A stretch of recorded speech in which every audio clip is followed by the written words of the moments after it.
Sorry about that. Help if I put myself on stage, wouldn't it? So I am here right now, and I don't know how long I'm going to be doing this for, but I was hoping to be able to, just talk and chew the fat a little bit. I have today off, and I actually have tomorrow off too. Tomorrow, I'm actually going to be seeing my doctor, and we're going to be discussing the um the numbers that came from my blood work from the other day. Number that I did not mention. Hey, Leon, how you doing? Um, Number I did not mention is my A1C. Now they don't know it, and I can explain why. But my A1C went from 7.5 last checked to 6.3. The reason why they don't know it is because I had a blood work done in between the last time the doctor did my blood work and this time. I had a different blood work done with help from my friend Lewis and to check out my C-peptide numbers. They don't know I had that done. It was more for personal. The doctor did not want me to have it done or was not interested in having it done. So I found out some different news with that, which I'm glad I got it done. But unfortunately, that's when I found out my A1C was 7.5. But when he saw my A1C last, or they saw it, it was 6.2. So it went from 6.2 to 7.5 back to 6.3. So it's heading back in the right direction. But as far as he's concerned, it went up 1 decimal. So he or she, I think it's gonna be a he this time. I always have a different doctor every time. So, but the one thing that was really concerning me more than anything, and just seeing how many people are in the chats. Okay. Hey, Patricia. So you saw the video. I'm glad. Yeah, I was walking earlier. It is so cold outside. Oh my God. It's cold in here, actually. Even with the heat on, it's, my windows aren't sealing any of the any of the moisture or anything like that. So what I wanted to talk about was my numbers, not necessarily my numbers in themselves, but what do like I kind of have an idea of what to expect from the doctor.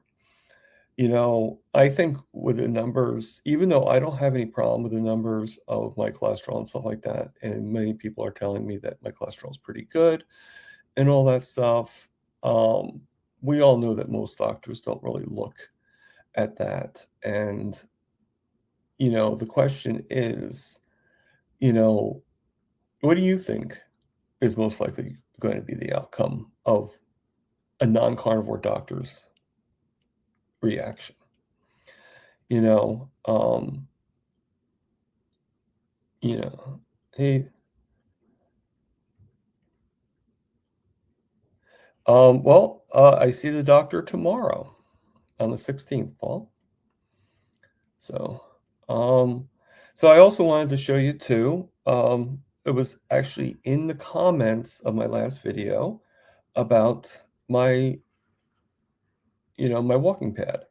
I haven't really been using it. I use it, don't get me wrong, but I haven't really been showing it, um, too much because it's some things I didn't account for. And one was, without having, well, let me show it to you. I'm going to actually fix my computer and give you a little, you know, indication. So let me just make some room in here because I want to bring the computer closer to right over here. Okay. And I'm going to bring the computer up as well. So, all right, so you guys can see. So we're going to go up here. Well, actually, that didn't really do anything, did it? Sorry. So we're just going to turn it down that way. And maybe if I go further, maybe you guys will see it. I guess no. All right. So we're just going to move me up a little bit. Okay. Maybe a little bit more. Okay, so I'm going to stand up on it. I'm actually going to take my shoes off, believe it or not. You know what? I'll leave them on. Okay, so I'm on the treadmill right now. So I have very bad balance. Okay, and here, let me fix this just a little bit. Okay, so I have very bad balance, and I don't move. Let me just see. Hey, Granny Boo, how you doing? And Kathy B here. Hey, great, nice to see you. Lizzie, okay, well, that's what I'm about to explain, Lizzie. Okay, so I can't balance with this as it's going. I can't hold on. So I need something to hold on to. So the walker is no longer used for walking. It's now used for stability while walking on the pad. Okay. So I'm going to turn it on for just a little bit. And I'm not going to be on for too long. You see the timer going? Now, right now I have it at a pretty slow speed, but I have to use the walker to keep myself from falling because my balance just is not there yet. All right. I have good balance when I'm like walking in the track and everything like that. But last time I checked, the road's not moving. So I have to use the walker because the track is moving also. You know, it's like the floor is moving on me. So I I just can't stay stable. So eventually I will be able to and do, but I do a few minutes on here and eventually I'll be able to do more than a few minutes and I'll be able to do my lives and go from there. So that's why I have a walker with the walking pad. It's also why I haven't really advertised having the walking pad because of that reason. Now I just stopped it accidentally, but maybe it wasn't accidental. Maybe it was on purpose. All right. So I'm going to go back over to the computer and sit down for a little bit. All right. Because I did so much walking today and everything. So I will go on and off, on and off, on and off. So let me just bring the desk back to the level that we want it to be. All right. And we're back in business. Okay. So one of the things I want to discuss was I found this on, I want to present it. Now, one of the things I was worried about, as you could see with the numbers that I showed before, was my vitamin D levels. I think we all know that they're pretty low. All right, so I'm going to put on the stage and hopefully you guys can see them and everything. I'm going to go over to here and just read to you, common symptoms of low vitamin D include fatigue, bone pain, muscle weakness or cramps, and mood changes like depression. All right. So that being said, I have all those symptoms. Okay. And you don't realize how important something is until you find out that it's not there, obviously. And I'm just going to go over to I actually do have I also have this on Instagram. In hopes that people will join me. I don't know if I actually let me see if I can do, hold on one second, guys. Okay. I don't know if anybody can actually join me from Instagram, but we could find out, right? Put it on there as well, post. And who knows? Maybe they can, I don't know what kind of people we're going to have joining us, but it doesn't hurt, does it? So, I posted in the chats for YouTube. Now, I am having a little snack. I am having, with salt on it, my Malden smoked salt. I'm having one of my beef talabars with some hamburger meat right inside. Getting some of that fat in. So It's good.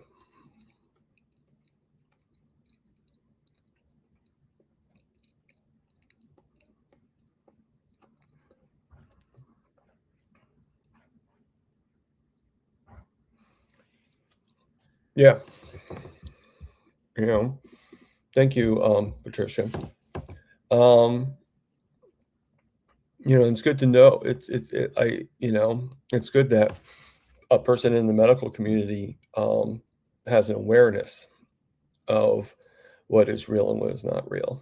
What we've been told and what is good, and what is bad. But she mentions Thomas as a retired RM and a carnivore. I would say relief on how you feel. Um, I know how most doctors are about carnivore versus ASD. Now, I do feel a little ignorant because I'm not sure exactly what ASD stands for, but I'm guessing it's probably like American Standard Diet or something like that. So, so I'm getting some comments coming in from the last video, which is good. And I did do a few. I did some, not really anything yet. I did some recording, and I'll turn it into a couple of shorts. All right. So if you guys want to tell me in the chats what music you think would be the best for those shorts, then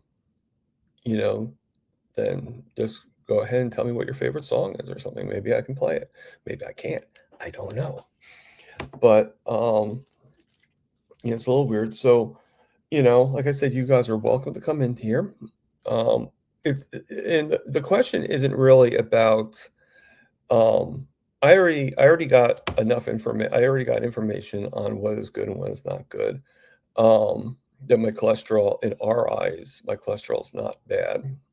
You know, um, I'm expecting to be pressured because it wouldn't be a doctor's visit if I wasn't, to be pressured on taking statins. I don't believe in statins. I don't think statins are going to help me in any way. How do you guys feel?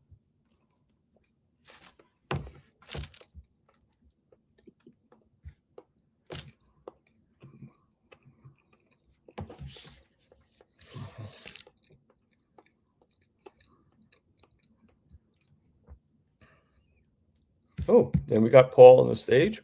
Hey, Paul. Hi, how are you? I'm doing okay. Or what good as I'm going to do, you know? I was looking for somebody else and found. So, So, when you go to the doctors, are you going to the VA or something? it's not a VA, it's more like a clinic. I was on like Medicaid for a long time, and I still go to the Okay, clinic yeah, and everything. So, because I still have a disability and all that. So it's always a different doctor every single time. So I can't really like learn to, that sucks, man. yeah, every single time it's like always like maybe if I'm lucky, maybe I might have the same doctor twice, but normally it's a different doctor. It's a training hospital. So by the time I get to the doctor again, that doctor's been moved on and gone to a different training. So yeah, it does kind of suck, It's rough. because you have one doctor and you're like, oh, you're like, you don't know what to expect because like they could be like really into carnivore and they're like on top of it. And then you get another doctor that's like, no, you're killing yourself, so you never know what the doctor's going to be thinking, Yeah, you know. for me, it's gone this way. I changed because I moved to the doc, and our first meeting was pretty awkward. She didn't know anything about me hardly, right? Hmm. Oh, Paul just broke off. He'll probably come back. Anybody else that wants to come on here, like I said, this show's called Chewing the Fat, and you really can't do chewing the fat if we don't all chew the fat. So, this is a roundtable version. At least that's my hope. And we're just going to talk about different things. The topic I'm putting out there is really, like how to, I guess, what to do, how to kind of like not really prepare the doctor, but just prepare you. But just prepare what most likely is going to happen, you know. Hey, Paul. Oh, and let me just answer this question. Jason, Thomas, what's your favorite carnivore community? That's hard to say, Jonathan. There's many out there. There's many out there, Jason. I'm part of three. I'm part of SBG. I'm part of Healing Humanity, and I'm part of Dr. Kills. Now, all three of them have great programs. Dr. Kills, I like. Now, I like Bella and Dr. Kills because of the concept that they're free.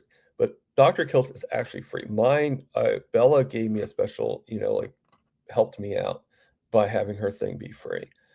But that's not for everybody. Dr. Kills is free because he's giving it to the whole community. So if you're looking because of price and you're not really sure, then I would have to say, Dr. Kills is pretty good.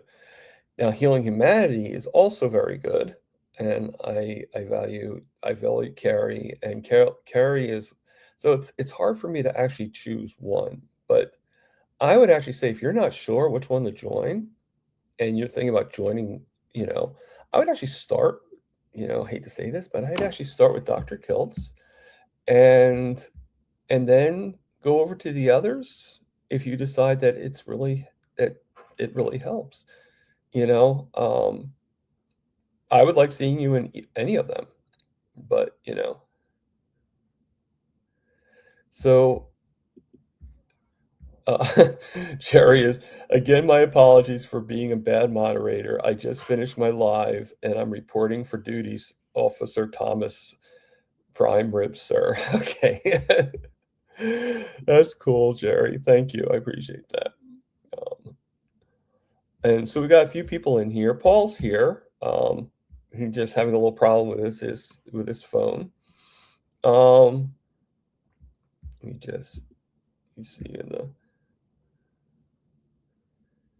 There he is. His picture just popped up, but I don't know if his sound is there yet. Can you hear me, Paul? Yeah. Oh, yeah, it's a little broken up there, Paul.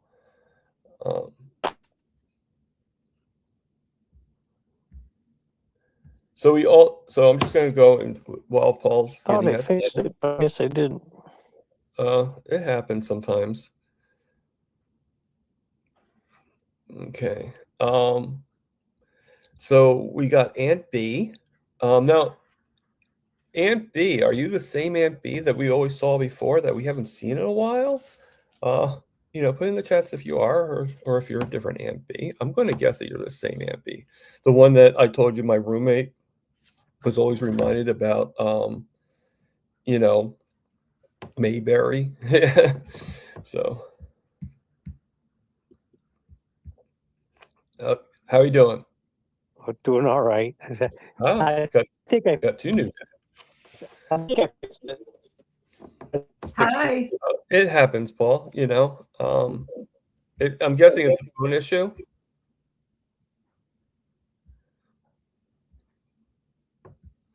Hey, Julia. Hi. I'm doing well. How are you, Thomas? I'm doing good.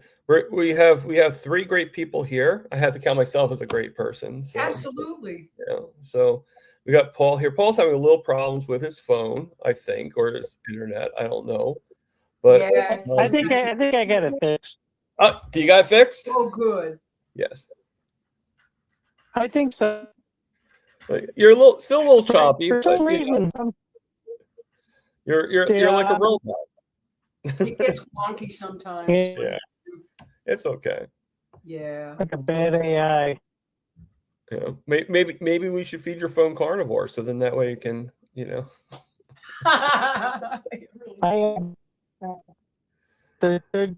There's very few carbs in this.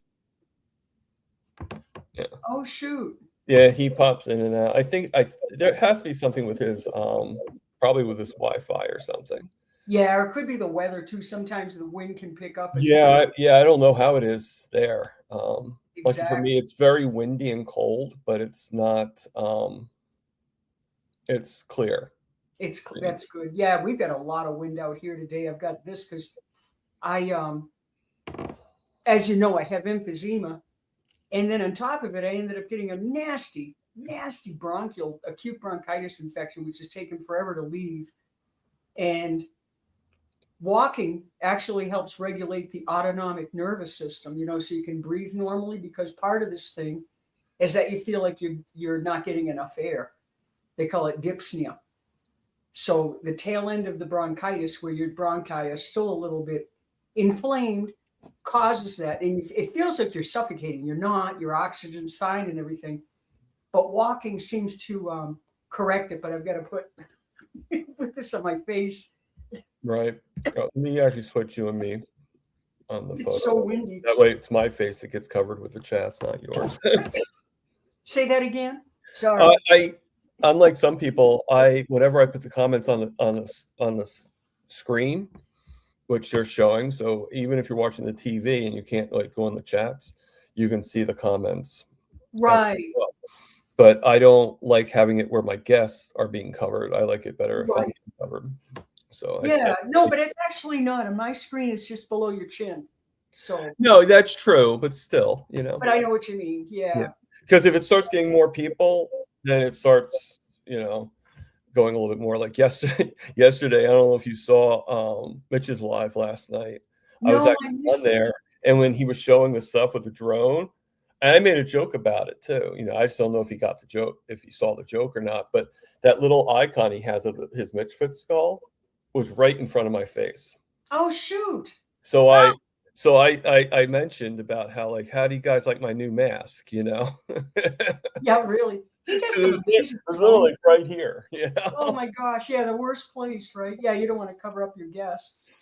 But he does some really cool drone footage. Oh my God, he really does. He's got all the tech. He's such a techie. He's great. Like Rick and Peter must have been in total heaven when they saw. Yes, exactly. Just checking it all out. I know. Speaking of Rick, he used to be he used to do model planes and stuff like that, which my late husband used to do. Mm-hmm. So he knows a lot about that, and just he's just really tech savvy, you know. And even with computers, he's amazing. Which you don't think so for an older fella that they know that much, but he's the exception that way. So it's pretty cool. No, Mitch usually takes off on Sundays, Uncle Charlie. He probably won't be on until tomorrow. Yeah. All right. So the device is still not connected, but Paul is in the studio again. So I'm going to just give it a couple more seconds until his device connects. Yeah. So we got a few people here. Obviously we got Julia because she's up in the thing, and we know we have Paul. And I see Rick on the chat. Hi, Rick. Is here with Milton, probably with a vengeance. Yes, and Miss Katie on the waiting outside. Yep, and then Don is here. Don Stronger. I actually met him in Boston, and of course Lizzie's here. And I think, if I'm not mistaken, and Lizzie, correct me if I'm wrong, I think it's Lizzie that asked me about my walking pad, and that's why I wanted to show that, because I wanted to let her, because I figured she's going to be here, and I wanted to show her and you guys of why I haven't really been showing it too much, because I didn't really think about how, on my balance issues. And I'm thinking okay, I could just walk on the pad and that's it, and everything's fine. But I didn't think about okay, you have something moving independently of itself, and without handles or without something to hold on to, and you have a problem having a balance issue, it's not as easy as you would think. No, it's not. So I rigged my walker. I took the wheels off. I stabilized it, and put it to a higher height, and turned it into the handle. The thing to hold on to while I'm walking on the walking pad. So what a good idea. Yeah. So wow. You know, I guess you could say I jigger rigged it. You know, Nig rigged it.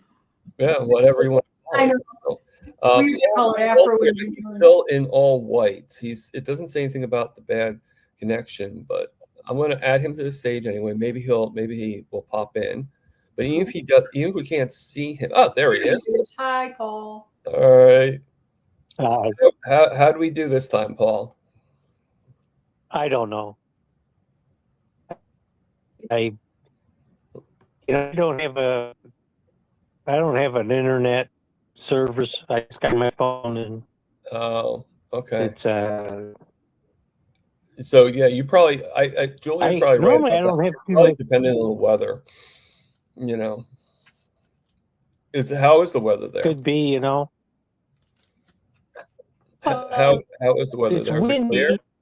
Okay. It's like 55, but the wind's cold.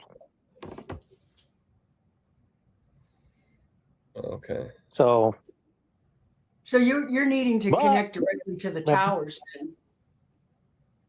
Yeah. Yeah, and sometimes Well- if there's any interference, Yeah. If the wind's like hitting the towers, it could. yeah, messes everything up. Yeah. Happens out here a lot. shaky, huh? Well, we've got like 60-mile-an-hour winds out here right now. Yeah. And I'm not sure how fast they're going here, but Oh, it's going. Oh man, it's like dust, and that's why I've got. So when I go outside, I have to put this on, or I'll end up. that dust in the wind, huh? Yeah, exactly. I mean, you can see it, just clouds of dust going everywhere. But it is the high desert, so that's how it is here in New Mexico. Mm. But No, it's windy here too, but probably not as bad as that. Let's see, it's cold. Yeah. Oh god, like icicles on my hands. Oh man. Yeah, when it's like that, I actually will, because I try to get the walking in because that really helps with the breathing.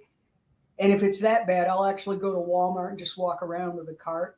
Yeah. Just I mean, kinda I'm hoping that going out and walking. I mean, it'd be nicer if it was warmer. You know? Yeah. But like then my hands are freezing, and during the whole time I'm holding on to this, doing the video. What is that? This is a selfie stick. Oh, the selfie stick. Okay. Oh wow. But you still have to be careful because it's not a clip. It's actually a magnet. Oh, so it can blow off if it's too windy. Yeah. Not good. Yeah. Oh, okay. Oh, that's neat. Wow. And it holds on to it pretty tight. But if you get jostled or something like that, Yeah, it's you know. yeah. And with me, I'd rather not have. One thing I learned is sometimes I think God has a bad sense of humor because I've often thought that. it's. I don't know about you guys, but when you have a problem picking things up, it always feels like that you're having to pick things up even more, that you're dropping things more. Well, that's because people turn the gravity up too high. Right. I mean, what the heck? Yeah. Like No, let's it's like- Oh, really? let's all Yeah. just float around. Yeah, Mhm. that's what it is. They just turn it up too high some days, and it's like, I agree. I agree. like, come on, really? You know, like, oh, That's the whole issue to space travel. That's why we can't go to Mars. All right. Whoever go to Mars Right. is not coming back alive. yep. You would die. Well, Mars is out of this world. And anyway. Man. just The smoothie says that it's windy You know- there, 30 to 50 degrees miles per Oh hour. wow. Ooh, that's cold. Yeah, 30 to 50 miles an hour. Yeah, Whoa. that's yep. But didn't you just say yours was like 60? Yeah, gusts of 60. Yeah. Yeah, So it's that's Yeah, pretty 30, that's 50 pretty gusts. Sometimes intense. it's higher than that. I mean, they should call it wind Vegas because I mean you get a whole week of that. And then it stirs up all the all the junk in the air. So there's been I think some kind of a nasty virus that went around, which I ended up catching, which I normally don't. I take like 3 or 4 days and I get rid of stuff. And I rarely get sick. But this time, 2 of my friends got the same thing, and it's some sort of a respiratory virus. And when I ended up in the ER because I can't take gualfencin, which is like Mucinex and stuff like that. I found out that I react to it. So it felt like I thought I was going to die. I was like, I couldn't get any air. And anyway, two friends of mine had the same symptoms. I have emphysema, so I thought, well, yeah, I'm prone to get that stuff. But they had the same symptoms with the lack of oxygen, and it's hanging on like for weeks to try to get rid of this thing. And it's just one of those things that just holds on. It's getting better and better. I mean, the attacks of the dyspnea are less and less frequent. But man, I think I would have ended up in ICU or something if it wasn't for the carnivore diet, because I can feel my body really fighting it. Right.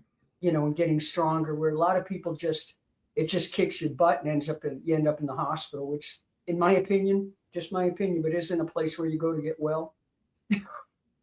Especially the food. Yeah.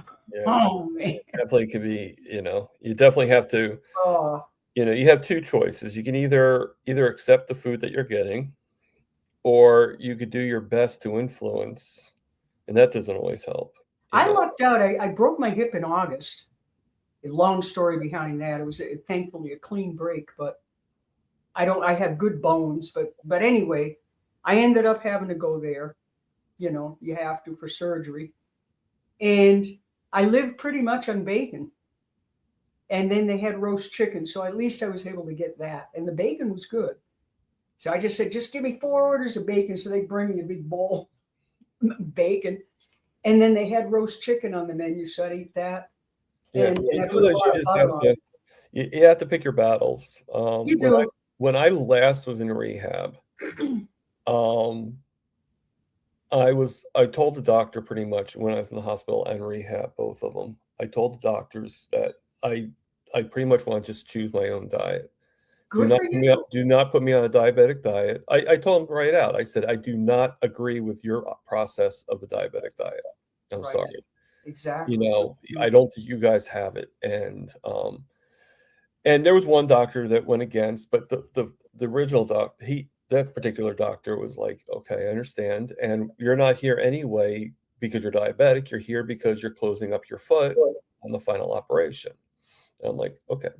So we are both in understanding and all that stuff. So they didn't limit me, like if I wanted 5 eggs, I could have 5 eggs. If I wanted bacon, I could have bacon. They didn't. Did they give you real eggs or that stuff that's Well, I can't.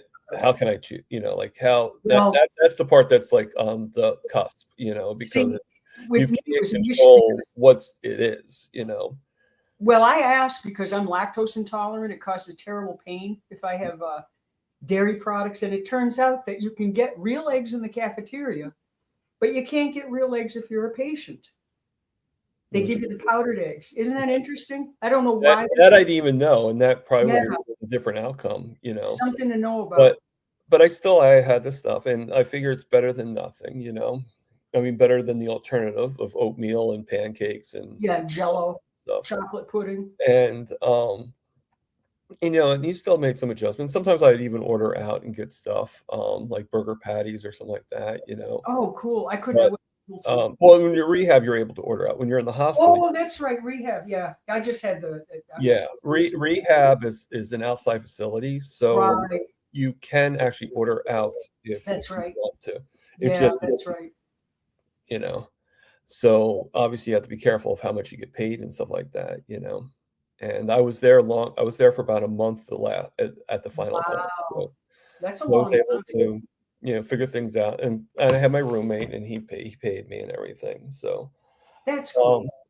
So it was pretty good at that time. It wasn't horrible. At least you were able to get some decent. But and obviously they're going to do the burgers and seed oils. They're going to do all this stuff, and but it's like better. Like if I can get the meat, it's the meat. That's the thing. I mean, you just got to sometimes you just got to do what you got to do. And sometimes I'd have to correct the cafeteria. Sometimes not always the doctor. Sometimes it's the cafeteria people. Yes, exactly. Sometimes they just do what they're programmed to do. Institutional food, unfortunately, to serve it, they don't do it in the caf, but they do it with the patients. They have to serve you a hockey puck instead of a hamburger. Yeah, they have to. That's what they do. I almost choked to death. I mean, the hamburgers weren't bad. It's just like one time I asked for 3 hamburgers. I said, "Is there a problem with me having 3 hamburgers?" And they're like, "Well, no." I said, "Okay." And then they give me 1, And I asked them for without the bun, and of course they have the buns on them, you know. And I'm like, well, I kind of ordered 3 of these guys without the bun. And Right. they're like, oh, okay. Or they give me the whole wrong thing altogether, you know. And sometimes I think they're testing it out, like kind of like, Yeah. well, you know, he has to eat, so he's just going to eat what we give him.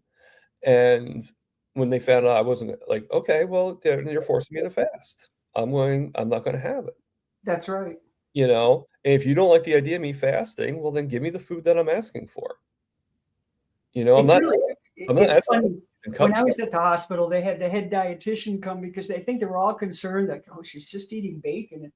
And I explained what I was doing, and then they were fine. And once I talked to them about it, I said, this is what works for my body and Right. how I feel my best.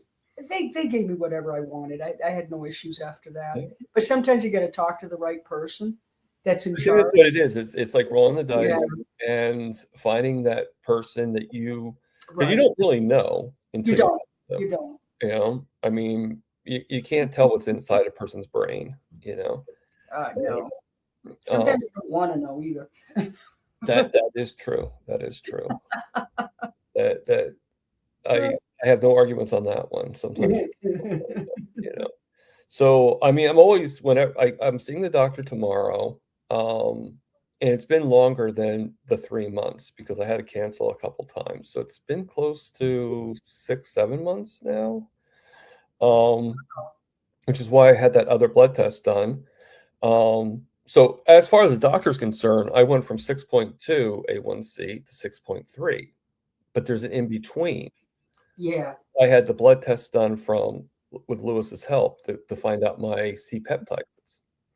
Because for some reason the doctor does not want the C peptides done. I don't know why that is. They all fight it. It's either one of two things. They either believe, which is pretty much what they say, they either believe it's not going to do anything, or they think it is going to show something and they don't want it to be shown. Oh yeah, it might You- mess up the paradigm. Revealing of the right information, you know, and they don't want that to be shown Yeah. because they won't be able to produce the statins. They won't be able to produce, Exactly. you know. So how did Dr. the Yeah. test go? I'm sorry, Paul. What? Sorry, Paul. Dr. Berry kind of explains the whole, there's a proper way to diagnose any type of diabetes. Mm-hmm. And one of those essential ingredients is a C-peptide test, okay? Because that starts differentiating whether you're type 1 or type 2 or whatever.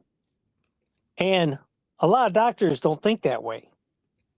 Right. The standard flow chart in the diagnosis. So it's just like taking blood pressure. There's a right way to do it, and there's a not so right way to do it. Correct.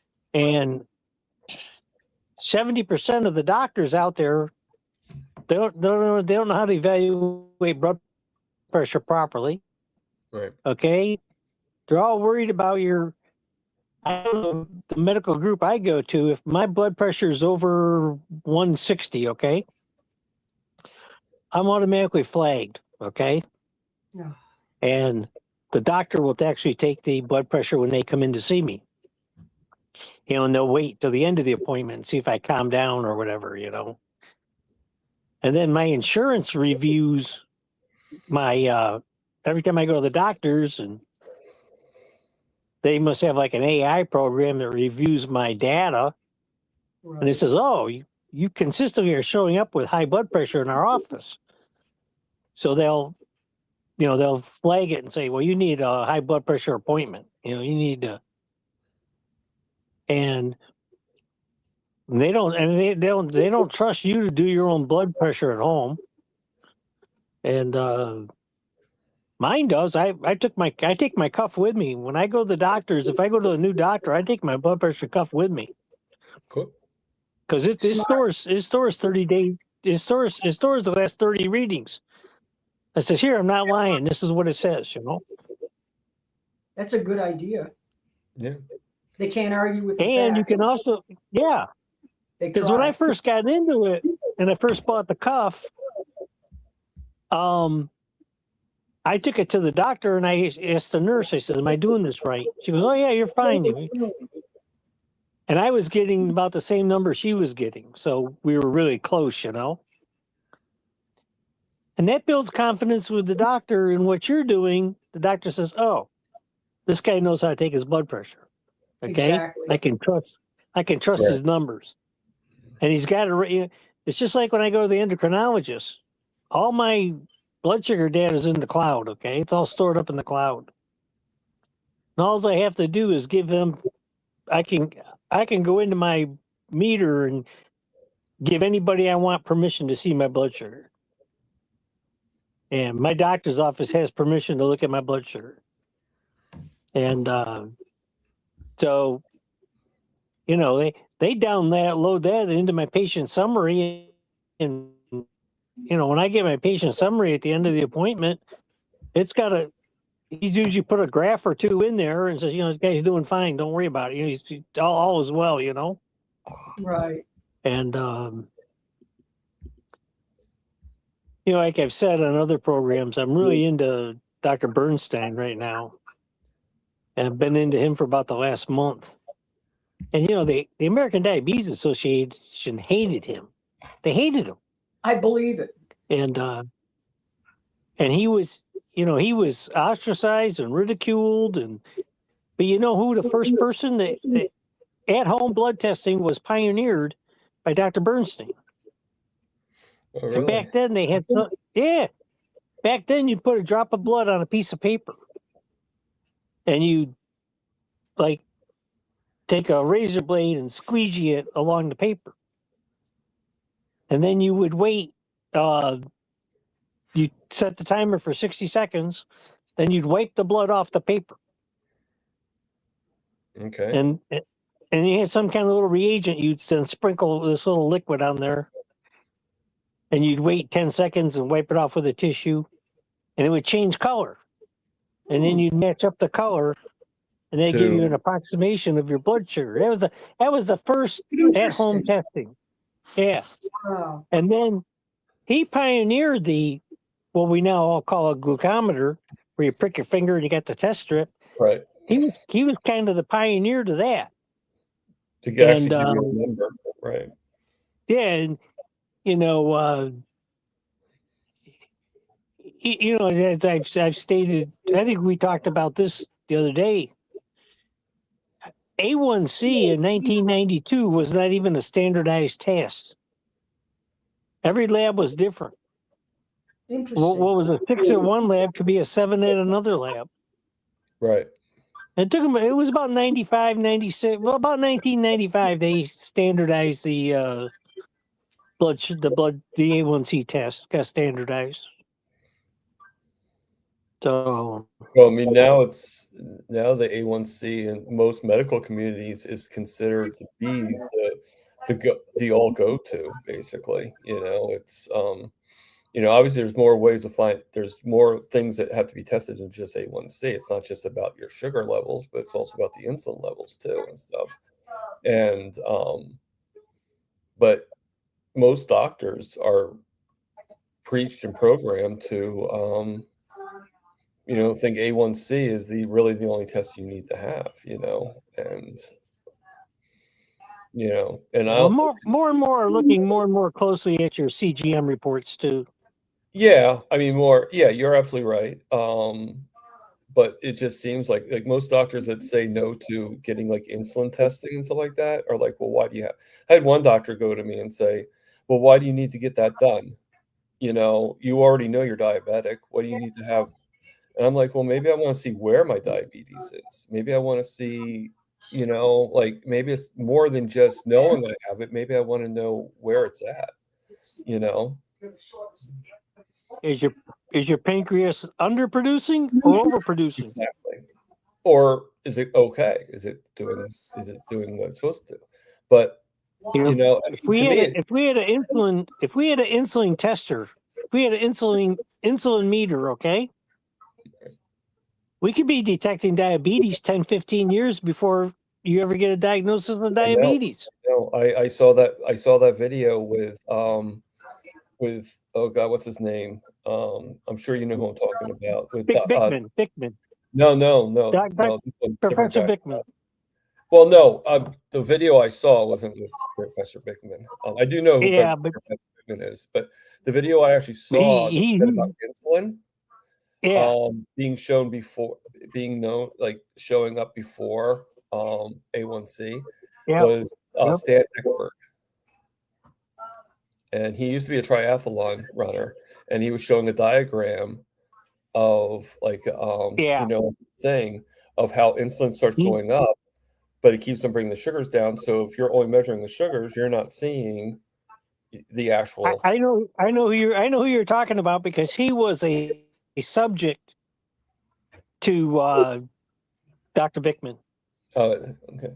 No, I have seen Dr. Bickman, and I don't really watch his videos too often, but I don't either. it's not because I don't really like him. It's I actually think he's a good guy, but I've seen him on some interviews with Dr. Barry and stuff like that. So that's pretty much, and Yeah. if I ever meet Dr. Bickman, I definitely will shake his hand. But because I know he has a lot of knowledge when it comes to this, but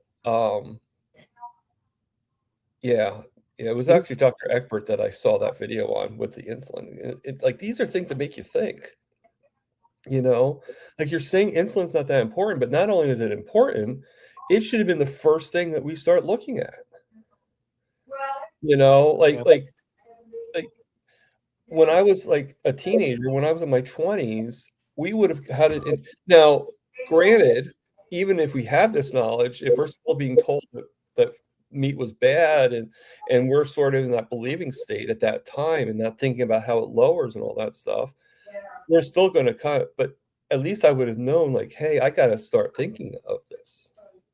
Yep. I mean, I was 30 when we finally got diagnosed with diabetes. So I was probably in my 20s, maybe in my teens, that the insulin was going higher. So I figured my diabetes started at least when I was 22. I had graduated from college. I went to work for a Fortune 100 company, and I had what I called my first corporate physical. Okay, Right. and the doctor turned around to me and said, "Lay off the chips and beer at night. You're getting in high blood pressure area." He says, I see your blood pressure rising every year. And I was 23 years old. I'm saying, I'm invincible. What are you talking about? I'm an athlete. How wrong I was. Right. So I was definitely wrong. So Julia's talking to somebody in the background, and so I just muted her. I forgot I can do that. So until when she comes back, I'll unmute her, obviously. But Have you ever thought what your YouTube channel and all of us just go ahead 5 years, okay? 5 years from now. Okay. So we've been carnivore 6, 7, 8 years, under our belts. Right. And who knows what we might be saying? Okay. Everything changes. Yeah, nothing stays the same. So yeah. I went off insulin 2 years ago. Whatever. Who knows what things we're going to be talking about? Yeah, it's true. And it's true. I mean, like I guess with us, we can ask you always get asked, like when you go job interviews and stuff like that, where do you see yourself in 5 years, or where do you see yourself? I guess the same thing could be like with carnivore. Like, where do you see yourself in carnivore in 5 years? I don't know. I personally do not know. And I think you have to be open to change. Okay. Yeah. Your lifestyle, your healthy lifestyle, may be quite a bit different 5 years from now. Yeah. You may have to ebb and flow and change a bit. Yeah, you have to adapt. But that Yeah, being said, I exactly. also agree with. I also think, though, I agree wholeheartedly with what you're saying. You have to be able to change, but at the same time, I think people, what they don't always realize is you have to be able to change within your own self. You have to be able to make those changes, and everybody's different when it comes to, like it's one thing to get it. It's one thing to get influence and advice from people you don't know, but it's a whole different thing when you're influencing yourself, if that makes any sense too. So, where will I be with the decisions I make? Where will I be? Where will you be with the decisions we make today? And that's also an indication too. So to both of them. Um, you get you get great advice from people, but you have to learn which is the advice that is warranted for you in 5 years or even right now. You know, um, because I mean, if I listened to everybody's advice and did everything that everybody tells me to do, I would be in a loony bin right now. Good or bad. You'd be running around in a circle. Yeah. You'd be, you'd be running so fast you'd melt. I was part of a group one time, and they believed if you take any pharmaceutical drugs, okay, Mhm. then you're supporting big pharma. So you're no good, okay. Right. Even though you may need this life-saving medicine, okay. Since you're Okay. taking it, you just need to eat the meat and believe. Like, oh Yeah. God. Yeah. Wholeheartedly. Wholeheartedly. Jerry just put something in the Yeah, chat. Um, I'm not sure. I'd have to go over to the YouTube section, which I turned off, because I really don't need it, because I can see chats, but I don't know what the link is for. But I'm sure it's for something connected to, either to here or something like that. So thank you, Jerry, for putting that out there. I'll look at it in a little bit. Not really sure where. Yeah, she's still talking on the phone. I'm hoping it's the phone because it sounds, I only hear her voice in there. So let me just go over to YouTube. If it starts yelling, I apologize ahead of time. All right. That's the wrong one. It shows us in the thing. Okay, so let me just check and see what did. Oh, okay. She just posted Amy's interview that she's going to have with Coach Angela Mullins. So yeah, make sure you guys watch that today. The interview that Amy's going to have with Coach Angela Mullins, and I'm actually going to be on with Amy. Oh God, I have to check the calendar for that, but soon. Me and her doing a cooking. I think you're on the 29th. Is it okay? Do you think you guys are on the 29th? I'm on the 22nd. I'm next week. You're on. You see, you're on top of it more than I am, probably. Well, I just happened to see.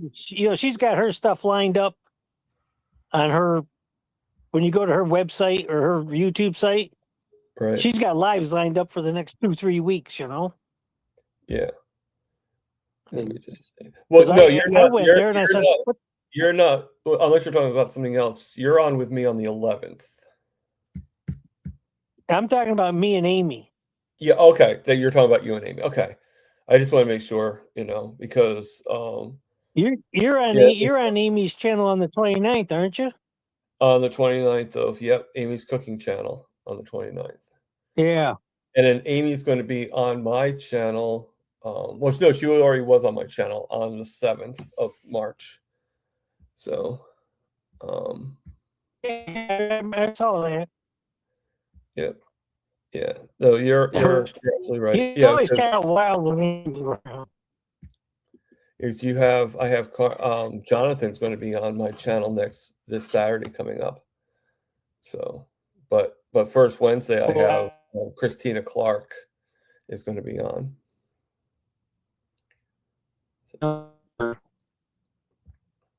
You're breaking up again a little bit there, Paul. Actually, a lot. Obviously, the wind is Doing adjusting. the best I can do. You're doing fine. That's all we can do, right? The best we can do. Sometimes, sometimes the dice rolls one way, or sometimes it rolls the other way. So I'm sure he'll come back. Let me just unmute. Yeah.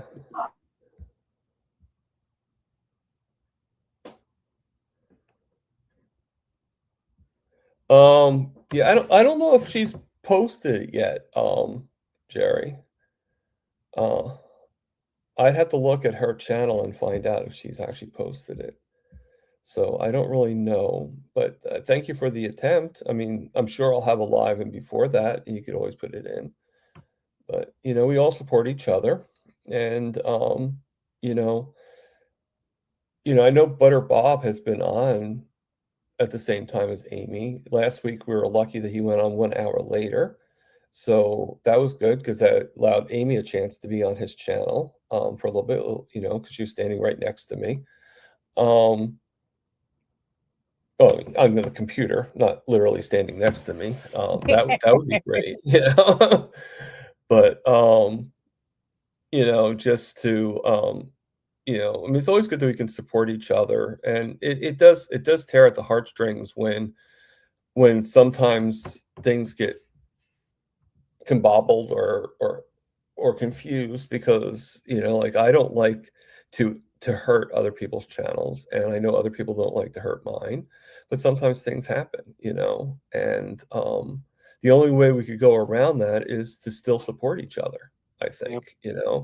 To still give that shout out to different people, like and I think that that's really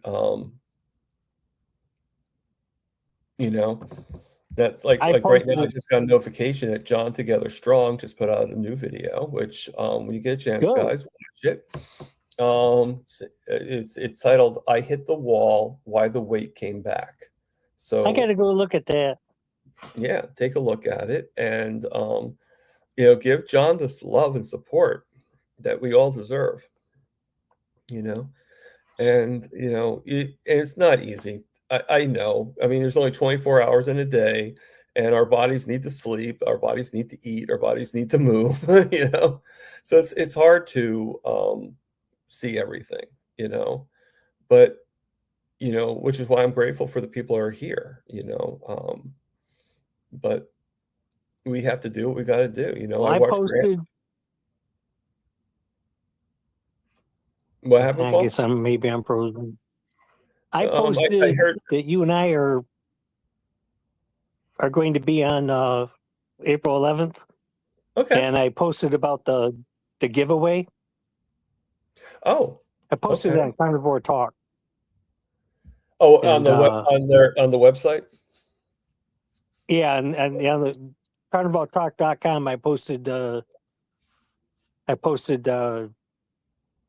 told everybody to come, Oh, okay, and that's cool. Yeah, we have to. I We posted. we definitely have to figure out how that works because I've never done a giveaway. Well, I So think maybe what we do is kind of like a mini essay contest. we could Somebody do explains a 25-word why they want it. Okay. And then you and me, we decide, I think this person's deserving of this, or we could do the most good by giving it to this person. right. I mean, I was thinking of that. Or That's however you want to good. do it. That's I don't know if that's a lot of reading because they're going to have like all those readings and stuff like that. I know. I'm thinking along the lines of seeing because you see all the time. You see like on Dr. Kills when he does a giveaway, or Grandma, the hashtag KMT, and then it just there's a thing that spins, and so maybe if we can figure out how to do that, just have everybody just keep on putting in put in Sure. either put in like a CGM or put in TPR for target prime rib, or just something like that. But we do have some time, but maybe Lois could help me figure it out. He's pretty good at that kind of stuff.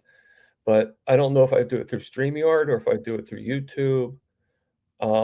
Yeah. I'm not sure how. Maybe I could even ask Alia. I mean, obviously they do it over for kills. How do you do that where you can allow somebody to win a prize? And but just for anybody out here, that's not with carnivoretalk.com. What Paul's talking about is, and correct me if I'm wrong, Paul, is you have the CGM to give away, correct? Paul? Looks like he froze. I apologize for leaving. I had a friend that's been trying to get a hold of me. We were very, very upset, and we were very. I know. I'm Yeah. sorry. Yeah. Yeah, she's been trying to get a hold of me for like 2 days. Finally. So I had to take the call. But I see Paul. I think Paul's back now, yes. or am I wrong? Yeah, Paul's tricking us. Yeah.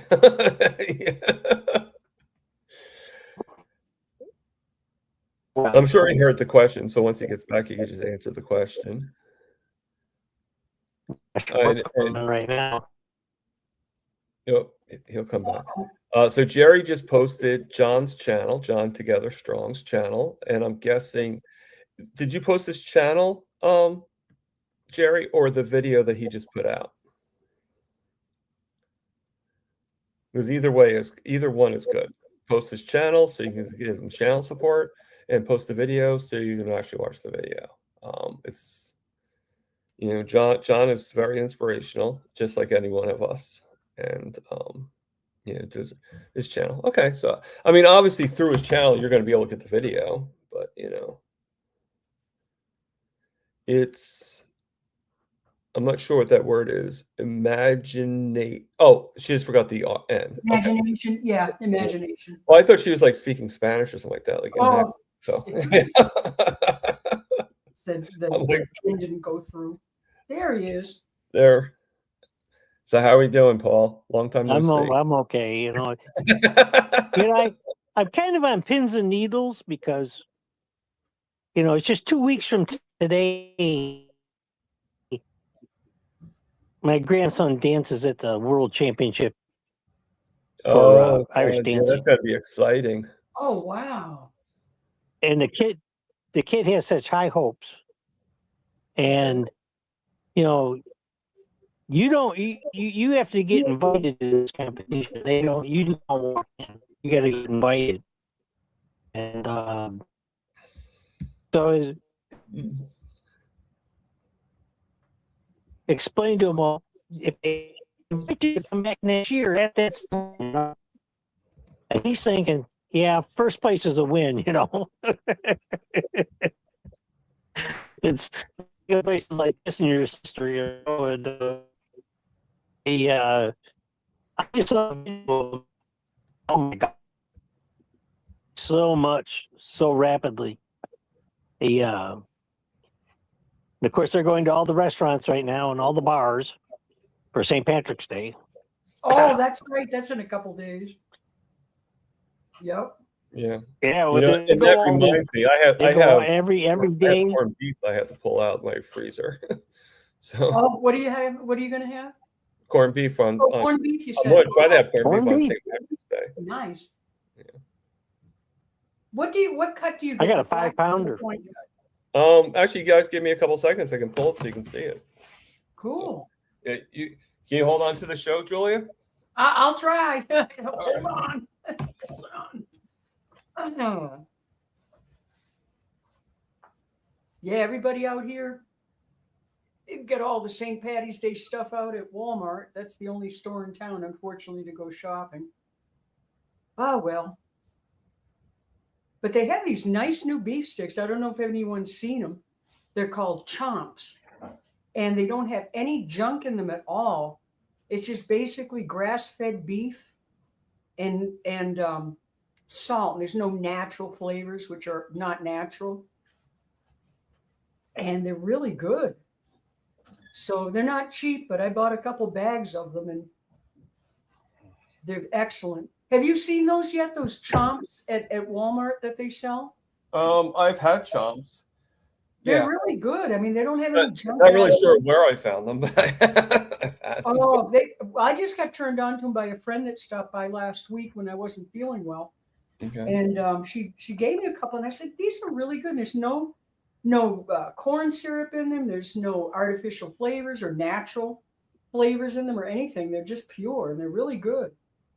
So Okay. it's one of the few foods I found that I can actually buy packaged that isn't going to contaminate you with toxins. You know. So this is the corned beef I got. Oh, okay. So you got is it point cut or flat cut? Well, it says JP Like a corned flat. beef, 35%. Yeah, it looks flat to me. Flat cut, yeah. But Oh, okay. Nice. all the marbling and everything. Nice. How do you So- cook yours? This is my first time cooking corned beef, so I don't really. I mean, I guess I'd have to just cook because it's too big to put in the air fryer, I think. Yeah. But I'm gonna run the I'll probably either put it Crock pot, crock in pot. the slow cooker. Crock Like- pot, probably, yeah. Yeah, possibly. I'll probably just put. It's probably what I'll do. I'll probably put it in the slow cooker, pull that out, and it'll still. I mean, I probably should have taken it out like yesterday or the day before to get it really defrosted for St. Patrick's Day, because I wasn't really thinking that that's in 2 days, Yeah. Oh, it'll thaw fast. But I'll just put it in the refrigerator. Take it out. I took it out of the freezer, but obviously right now it's Rock solid. It's a lethal weapon at the moment. yeah. Like if anybody comes into the apartment, guess what I'm going to use to attack them?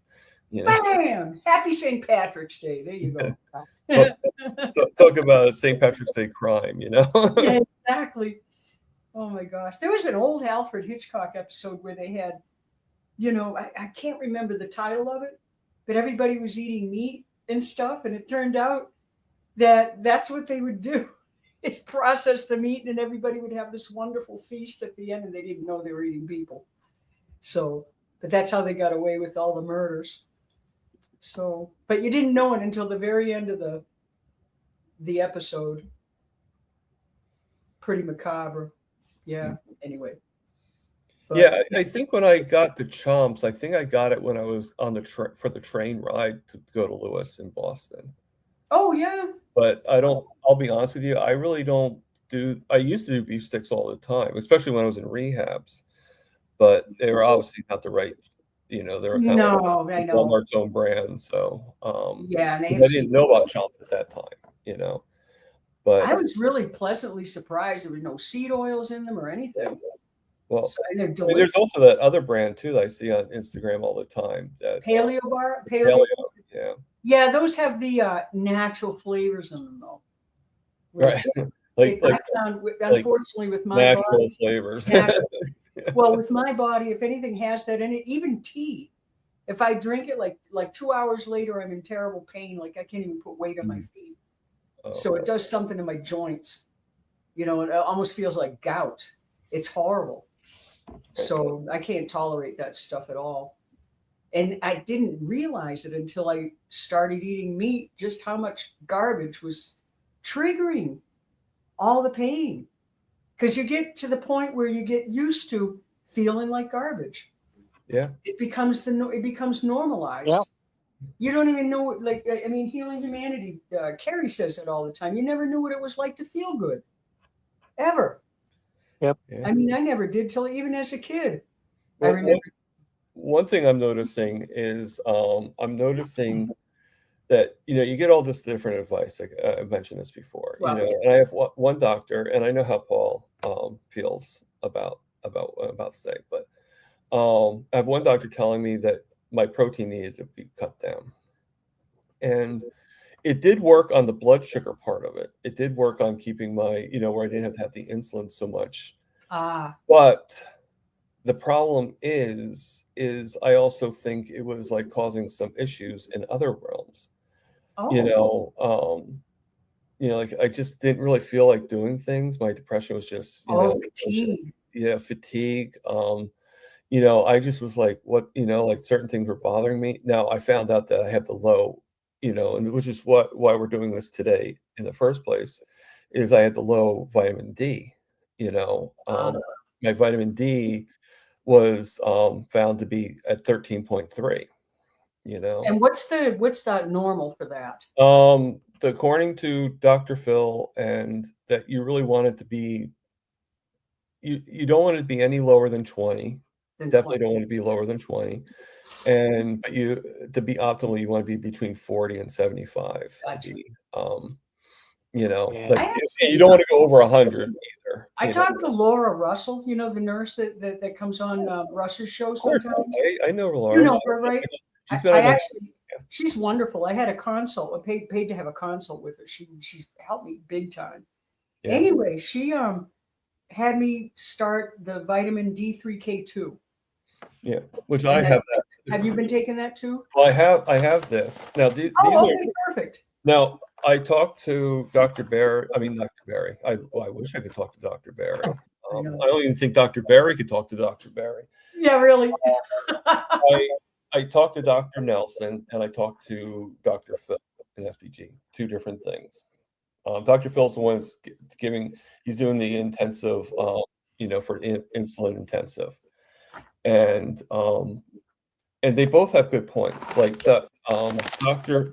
Nelson was saying, well, let's try to double this because he has one same thing, but instead of 10,000 units, And he it's wants you to do 20,000? 50,000 units. So he just said, let's just try for a little bit. Let's just try to double it now. Just to get, because Phil it's so makes the point. Yeah. Phil makes the point. He goes, yeah, definitely double it. But the problem is you're better off just getting another supplement that's just the D3, because even though you're increasing the D3, you don't necessarily need to increase the K2. Increase the K2. Yeah. And, The K2 So- helps with absorption, right? right. That's the point of having Yeah. K2 in it, so it absorbs in your body. Yeah. Okay. So it's again, it goes right into that concept of like, okay, I'm getting the advice of different opinions, but which one does my brain do? You know what I do that helps me? It's a they call it a resistance test. So if you get, let's say, different advice, I write it on a piece of paper, Right. and then I'll put it like over my heart. And if my body, see which way my body naturally, if it tends to go toward it, it means yes. And if my body kind of goes like this, then it means no. Mm. You can also do it with a friend. You can hold whatever the item is and see if they can push down on your hand. If they can, like, for example, if I hold a bag of sugar, no problem. But if it's something that you really need, it's very difficult to push down on your hand. So your body's pretty much telling you. So give that a shot and see, because that's what I do when I'm in doubt. Right. Just meditate through it, basically. Kind of, yeah, it is a form of meditation. You're allowing your body to kind of speak to you, and it will. Okay, that's pretty good. Because everyone's different. I mean, we're not all wired the same way. Well, I mean, I have to also go by a third party. I have to go by my bank account. Yeah, well, yeah, And of and course. the thing is, I mean, yeah. The thing is Dr. Nelson's advice. I just take this. I just double the intake. It's already here. There's 300 tablets. It's already here. Right. I don't have to worry about coming up with some money to get some more To get D3. more. Right. So as much as I agree with both of them on the same level, my wallet kind of agrees with Dr. Nelson because of that concept. Yeah, you have to listen to it. And right now, without me having the roommate to give me the extra money and stuff like that, I have to kind of be very,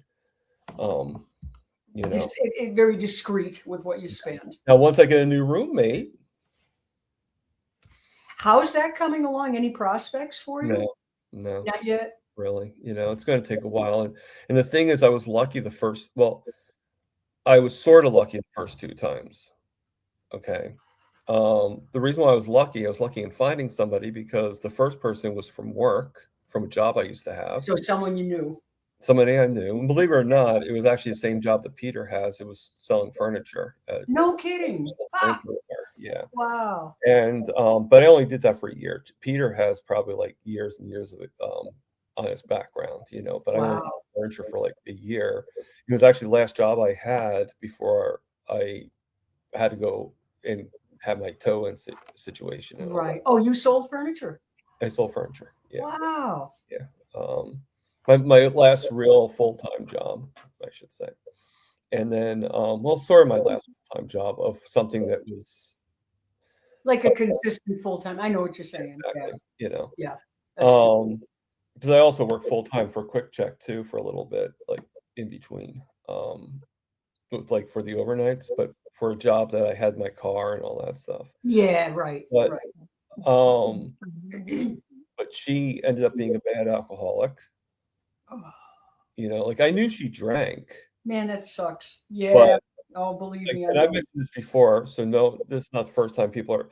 As a matter of fact, I could probably say in the chats, how many cans of beer did this woman drink a day? And most people are probably going to tell you she drank 30 cans of beer a day. Dear God, and it's not even how She many. drank, It's she what drank it a does. case of beer a day. Oh, yeah, and then they'll lie. Oh, I only have a couple of beers. And what's funny is like she stopped paying me rent because she quit her job Oh, and she would just sit and drink all she day. needed the money for alcohol. But it was like, oh well, I need, like I can't afford to pay you rent. I can't afford to pay this. I can't afford to do I this. can't afford to have you for a roommate. And I'm like, well, if you can't pay the rent, then I can't have you here. That's right. But Exactly. unfortunately, the law favors the foolish, and Yes, um, the and truth. gives her all. Like the only way I could get her out was for her to voluntarily You're kidding. get out. You telling me she could have stayed there for free? Yeah, According to if she law? never left, if she never went out that door to go for a rehab or anything like that, Wow. for whatever reason, then technically, yeah, I couldn't physically kick her out. She had to leave voluntarily.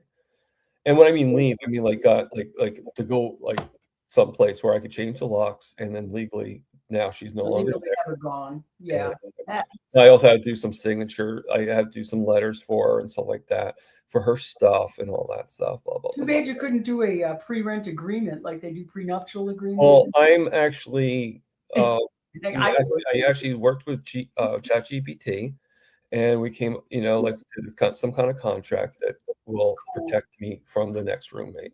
So Yeah, a lot of it, there's stuff like that ChatGPT is really good for. yeah, Lewis helped me out with that, It does. and Lewis helps me out with a lot of stuff.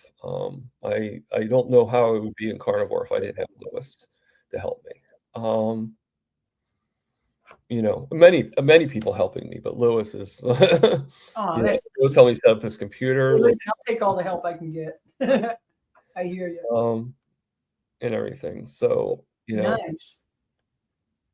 Wow. Well, good. That way you're not going to get screwed over if you end up having somebody that Yeah. doesn't work out. And And I talked, my sister's into real estate, so I talked to her and it would just get her opinion. And Good.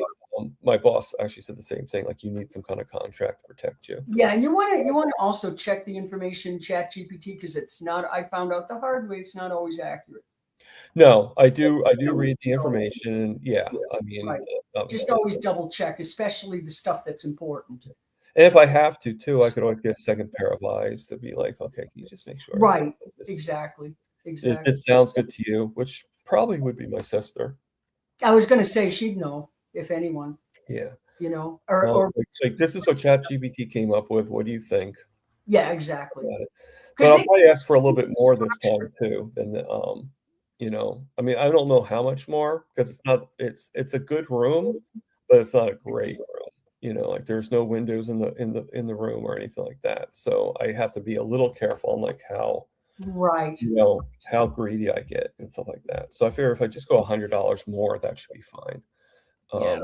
Like go from 800 to 900, like Exactly. no more than 1,000, because my Yeah. rent's only 1,500, but I have about, the water bill's about 200 every Oh. quarter. And then you also have the electric bill, you also have the gas bill, you also Oh, have, it adds up, man. Oh yeah. you Before know, you know it, and if you're on fixed income, ooh, yeah. ouch. So Yeah. I have to just make sure they know. So, Right. I mean, 1,500 is, and they also get used to the living room. They get used to the kitchen. The only rule I have that unfortunately, my last roommate, as great as he was, with the rent, he didn't know how to clean. Oh, You know, like he drive just me nuts. like he knew how to do dishes, and stuff like that. But like there were just things about him that like one dish, he would use like a quarter bottle of the soap. Or they use half the For roll one of paper towel to dry them instead of a cloth. You're right. And he would, so I think part of his health was the reason why he was so bad with cleaning. I don't think it was just him not knowing. I think it was, like he'd take 20 minutes to clean one plate, Oh, geez. And you then know. water. And so, I mean, obviously we know why, why he is in the situation he's in, obviously. And he just couldn't concept carnivore. As much as I tried, I cooked for him and everything, he still had to have his canned vegetables. He still had to have, like he every once in a while he's like, well, really wish I could have some bread. I'm like, well, I'd rather not have bread in the house. Exactly. And you make that, I'm sure you make that clear to people before they even Right. come in to live there, because you don't want why do you want that stuff? It's like if you're an alcoholic, you don't want someone bringing in vodka and gin and everything else. Yeah. Or if you're a drug addict, you don't want some meth head coming. Well, I mean, my first roommate, she was a manipulator, really. Oh, yeah. And she sort of tricked us. She sort of tricked everything. What happened was okay, so I think I told this story before, but what happened with her is I was in rehab with my toes being taken off for the first, my second set of toes being taken off. I'm in there and everything like that. And she gives me a call. And I'll tell you why she did what she did. She gives me a phone call and she goes, yeah, I have to talk to you about something. I'm thinking like, okay, maybe she's just saying, like, asking me how I'm doing, because I did just have my toes chopped off. And Imagine. she goes to me, she goes, yeah, you have some mail that came under the door. You got a letter that came under the door. And I'm like, okay. So I had it in that room at the time. All right. And I'm like, just put it on the desk and I'll get to it when I get home, whenever that's going to be. Right. Well, within the same breath, she goes, so I took it to work and I opened it up and read it to look through it. Why are you looking through my letter? The letter has my name on it, does not have her name on it. Right. Now I found out later on the reason why, and my sisters kind of defended her, but not in the way, like, she defended her in the way of like, okay, I kind of understood why my sister did it. My sister was paying half the rent because at the time I didn't have disability yet. My job was, so she did not want to pay the full thing. So this woman's paying half the rent, basically paying half the bills. So I kind of understood. I just didn't think my sister's approach was the right thing. I think she should have just been like, kind of like Tom, you're right. What she did was stupid and crappy, and a horrible thing. But we have to kind of deal with it because I can't afford to pay. Just approach it that way, not defend the woman and say, hey, like, stop making such a big deal out of it. So she opened your mail. That's a big deal. Yeah. Somebody's mail. I found out later on, and it wasn't really too hard to find out, that she did it because she wanted to see what the rules were for smoking in the apartment. So she was able to convince that when I got back home, I was told I can smoke. Like your lease says you can smoke. It's okay to smoke. So I didn't get back for about another month and a half after that. And she was already smoking the whole time. Oh. So by that time, I couldn't get into her head, like, no matter, like, I even said to her, I said, well, I never said the apartment said you couldn't smoke. I just said that I prefer you don't smoke. And you're subletting to her, so Right. there's a difference. Yeah. And I mentioned to her too, I said, she's like, well, I said, according to the lease, it says that you can smoke as long as if you damage anything that's of the apartment, you replace it. Right. Or or whatever, or it gets taken out of your security deposit. Right. And that's, I told her, I said, that's why I really didn't want to. One, because of secondhand smoke. I'm already unhealthy enough as it is. I don't want to have That's this. the worst thing. Yeah. And I just don't want to deal with it. I don't like the smell. I don't like, and two, if you ruin anything, I'm the one held liable. Exactly. It's my security deposit that's on the line, not yours. But she didn't care. She was like, well, like, it's okay for me to smoke. It's fine. Like, it's not that big of a deal. I'll just open the window, or get one of those. Part of no, don't you understand? You're right. People. And so, yeah. I mean, when I finally got rid of her, that was the best thing in my life. Yeah. I so much wanted to get rid of her from the beginning. Live and learn, man. Yeah. I mean, for 2 years, she paid the rent. And she did really well. But, there's two different kinds of drunks. Okay. There's a functioning drunk and there's a non-functioning drunk. Exactly. There's people that can actually function in society, be really good, and be drunk all the time. Okay. And there's a non-functioning drunk that can't even get up from point A to point B without falling on their face. And it is a disease of progression, because my friend that I buried died January 3rd. We were friends for 6 years, dated him for a little while. But then he went from a functioning person that could drink a few beers to one that it was totally affecting his health, his job, Right. everything. And That's what happened to her. I just watched him die. It sucks, and it does, and it can happen very quickly to have that transition. It just goes in. It's progression. It's like cancer. It's like anything, and it progresses, and the only way to arrest it is abstinence. And for him, it was too late. He quit drinking, and cancer took over and killed him. Liver cancer, but yeah, it's a very fine line there. And when you have to deal with that, I had to with him, because I had allowed him to store stuff in my yard and stuff like that, because he was going to put up a, what do they call that? Oh my gosh, I'm having a complete mental block.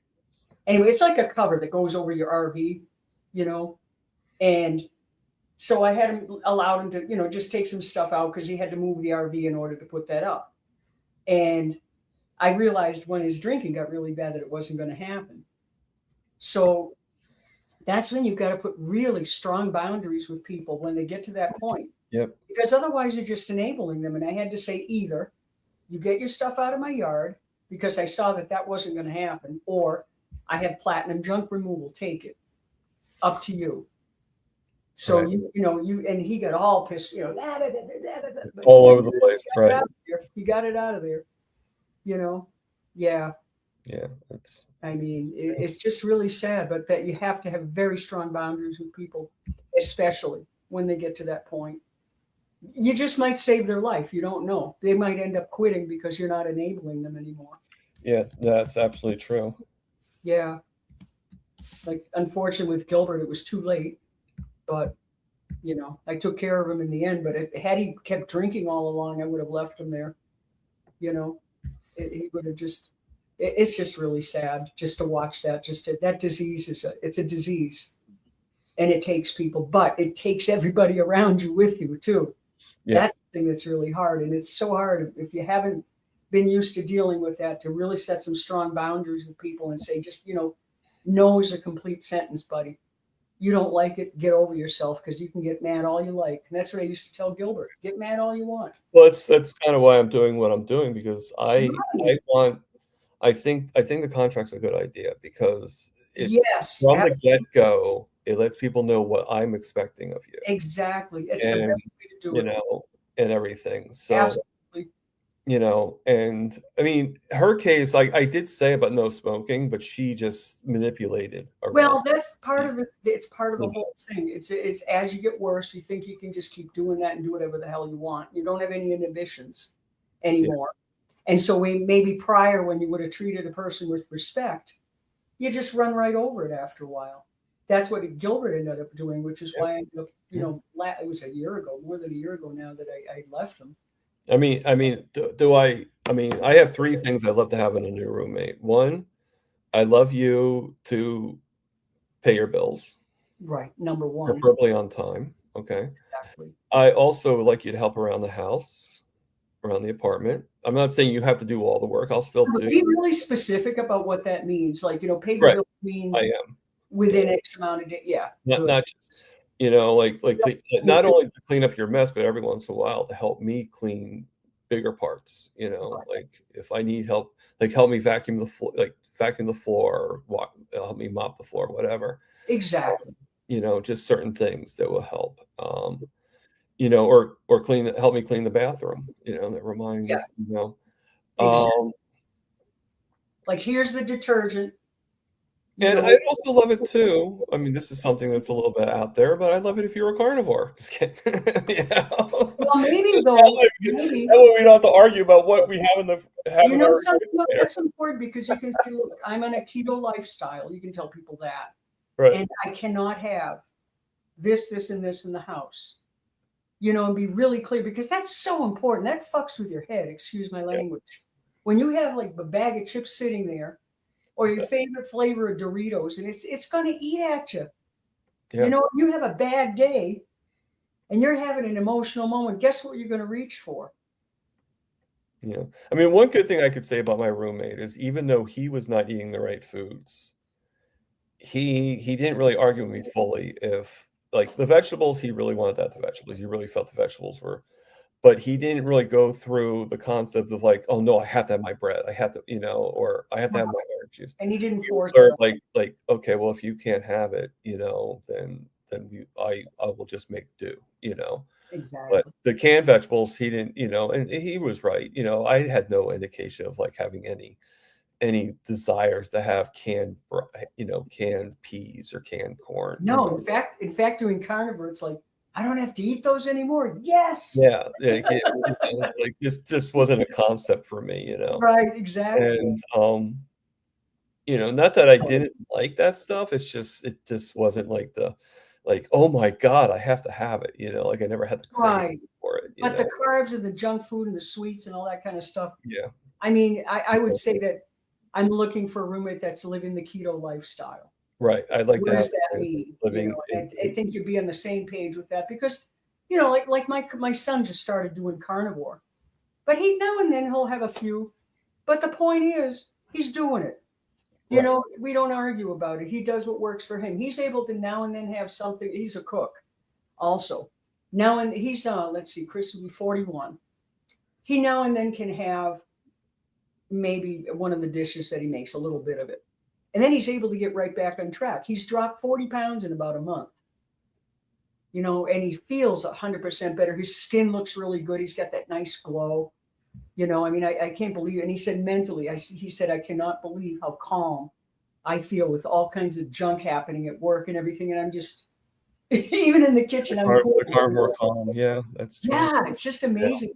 But the point is, we don't do the diet exactly the same way. But if we were to live together, it wouldn't be an issue because he's basically doing that lifestyle.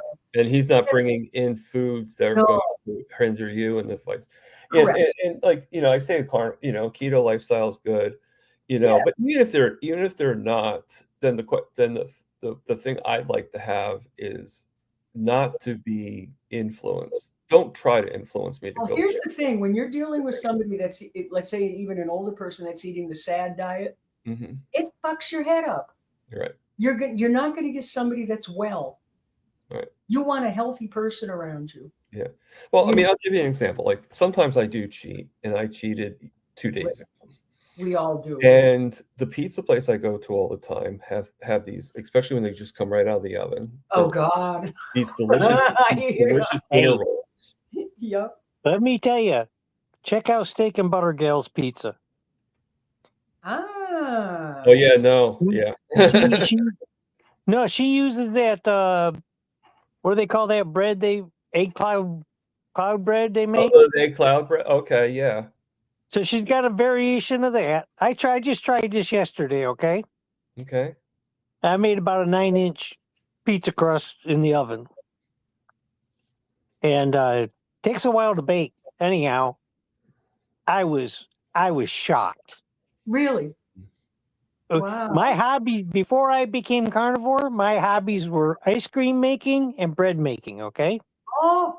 Oh, Oh so my. you had an experience with. And so I know, and I didn't win a big contest, but I actually got the approval of my son and my sister on my pizza, which is just a huge thing in this family. Okay, just you wouldn't believe. My son's a executive. Was an executive chef. Okay, Okay. he doesn't do that. He's the one that makes legs now. And Mm. Yeah, I know. so anyhow, That's not a job I would I want was shocked how good this pizza crust was. Cool. It's the best. What's basically in it? Is it eggs and does she use dairy in it and stuff? Or Cottage cheese, oh, okay. eggs. Now, I did a lot of times I'm not complaining, I'm not criticizing, I'm just stating the facts, okay? Right. A lot of these cooking recipes you find on the internet, and she's a classic example. I'm just using her as an example. Like powdered egg whites, okay? You're gonna pay $25 for that on Amazon, okay? Yeah. And what if you never cook anything else with it? That's $25 down the drain, Down the okay? drain. Yep. So what I did was, eggs are now $1.59 here. I took I kind of figured out an equivalent, and I took like 6 eggs, separated the yolks, and I whipped the egg whites.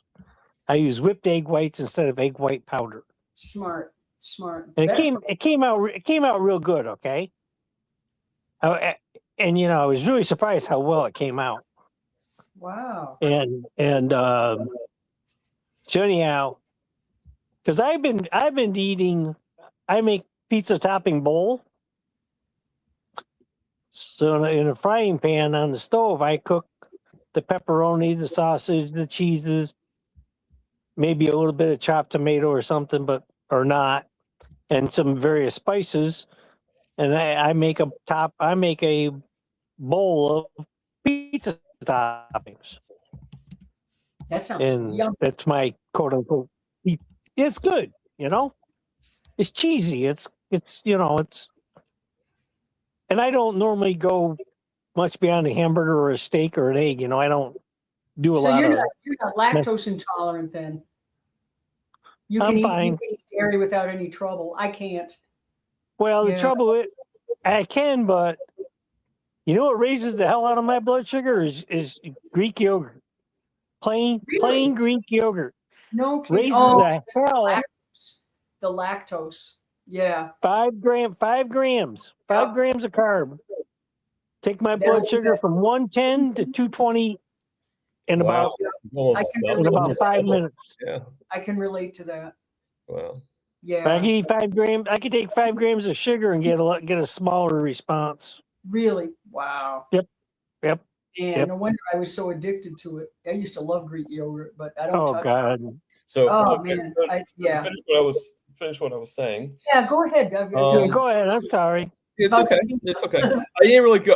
The thing I got wasn't pizza, but even though I went to a pizza shop, no, they also have dinners there and everything like that. Of course, they have the dinner rolls with the dinners, and they're really good dinner rolls. But I stopped having them because of becoming carnivore. Every once in a while, they pop them out of the oven and you can actually smell them, and they're not huge. They're like these little like you'd see like on Thanksgiving, those like the little dinner rolls, like those Hawaiian dinner Small rolls. but deadly. Yeah. And so I was like, and they know what I do. They know that if I ask for something that's not within my diet, to just do exactly what I say. Right. So my exact thing, and their butter packets are actually pretty good. Their butter, and you can tell that they're butter. Real butter. Yeah. And so I asked them, I said, I'm kind of feeling a little off today. Can I have one of those dinner rolls? And then can I have about like 7 to 8 pats of butter, like 6 to 8 pats of butter? So that's all I asked for. So when I open up the bag, there's 3 rolls in there, and they never even give me any butter. Oh man. And You know, it's those little things that kind of annoy me a little bit because it's like, okay, I realize I'm cheating, but let me cheat the way I cheat. Don't intensify it. You know, it's like if you're like, I I'll hate cheat my way, damn it. you know, like, Yep. you know, it's like almost like if you're an alcoholic and it's like, but you know that you shouldn't have anything, but you're like, okay, you know what? Today I'm just gonna have a little something. Just give me a little, just give me like a small glass, And they give you a small glass of like some beer, you know, and then they end up giving you a 6-pack, Yep.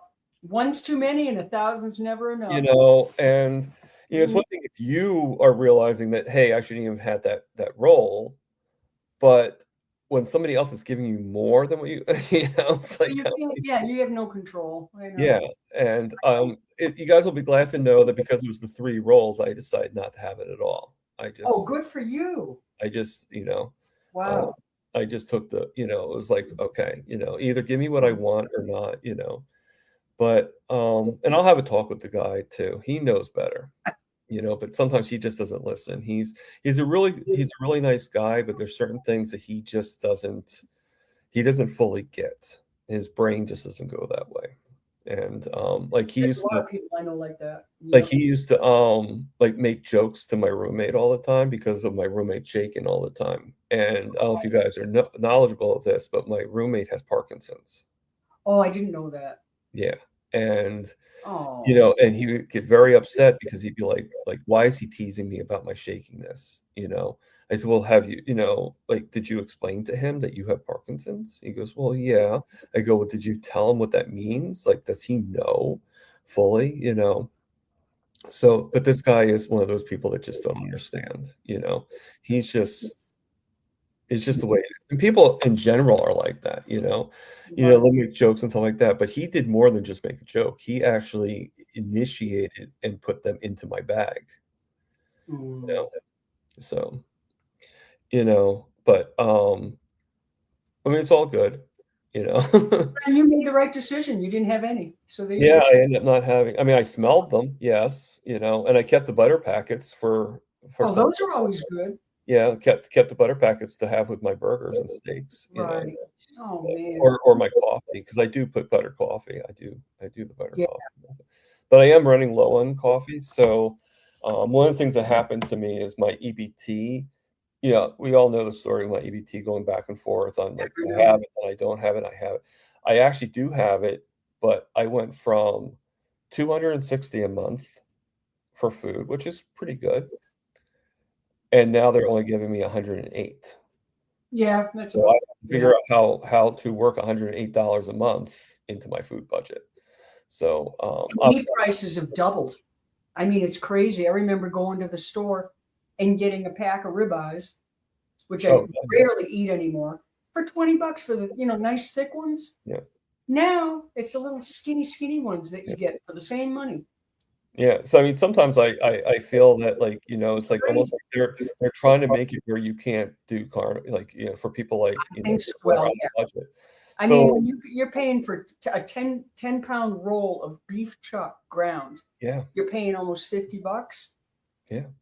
That, and it's not even grass-fed meat. I mean, that's nuts. So, I mean, guess what? I might have to do what Dr. Barry says, like, it's better to have the hot dog than have a cupcake, you know, and just kind of. Rick eats pork. You can go to, you know, if you can. Yeah, pork's good. Pork, And lucky for me, I did get my income tax, so I got a good amount. Oh, good. And it's where I got my walking pad, and I got my rising desk. So I got those 2 things, and I had some money left over to get about like $400 worth of groceries. Oh, So I excellent. was able to get some meats to fill the freezer and And stuff fill like the freezer. that. Somebody was telling me you can get a. That'll last me a couple months at least, and hopefully I'll get that new roommate before that. That's good. And somebody was saying too, you can buy a beef brisket and get it ground, and there's your ground meat, and it's like $3 a pound instead of like $6. Yeah. Well, I mean, right now I have enough food to Right. I mean, that's what I have chicken wings, I have chicken quarters, I have, good. you know, I have the hamburger, which I will probably be making. I'll probably have to get extra hamburger because I need to make because I said I was going to do Rick's Hardtack burger at Wednesday. Yes, the heart So I'll attack. do that. I'm going to figure out. There's a bun that a brioche bun that I think I mentioned to Paul yesterday. About I saw on a video that I'm going to try to make and use that for Rick's Hardtack burger Oh, bun. cool. You know, which I think I would think be it would take me a week to eat one of those. yeah, it's I going mean, to I can't eat be definitely it. going to be, you know. I'm only 5'2". I'm 98 pounds. I don't need a lot of food, you know. But man, Yeah, I probably will definitely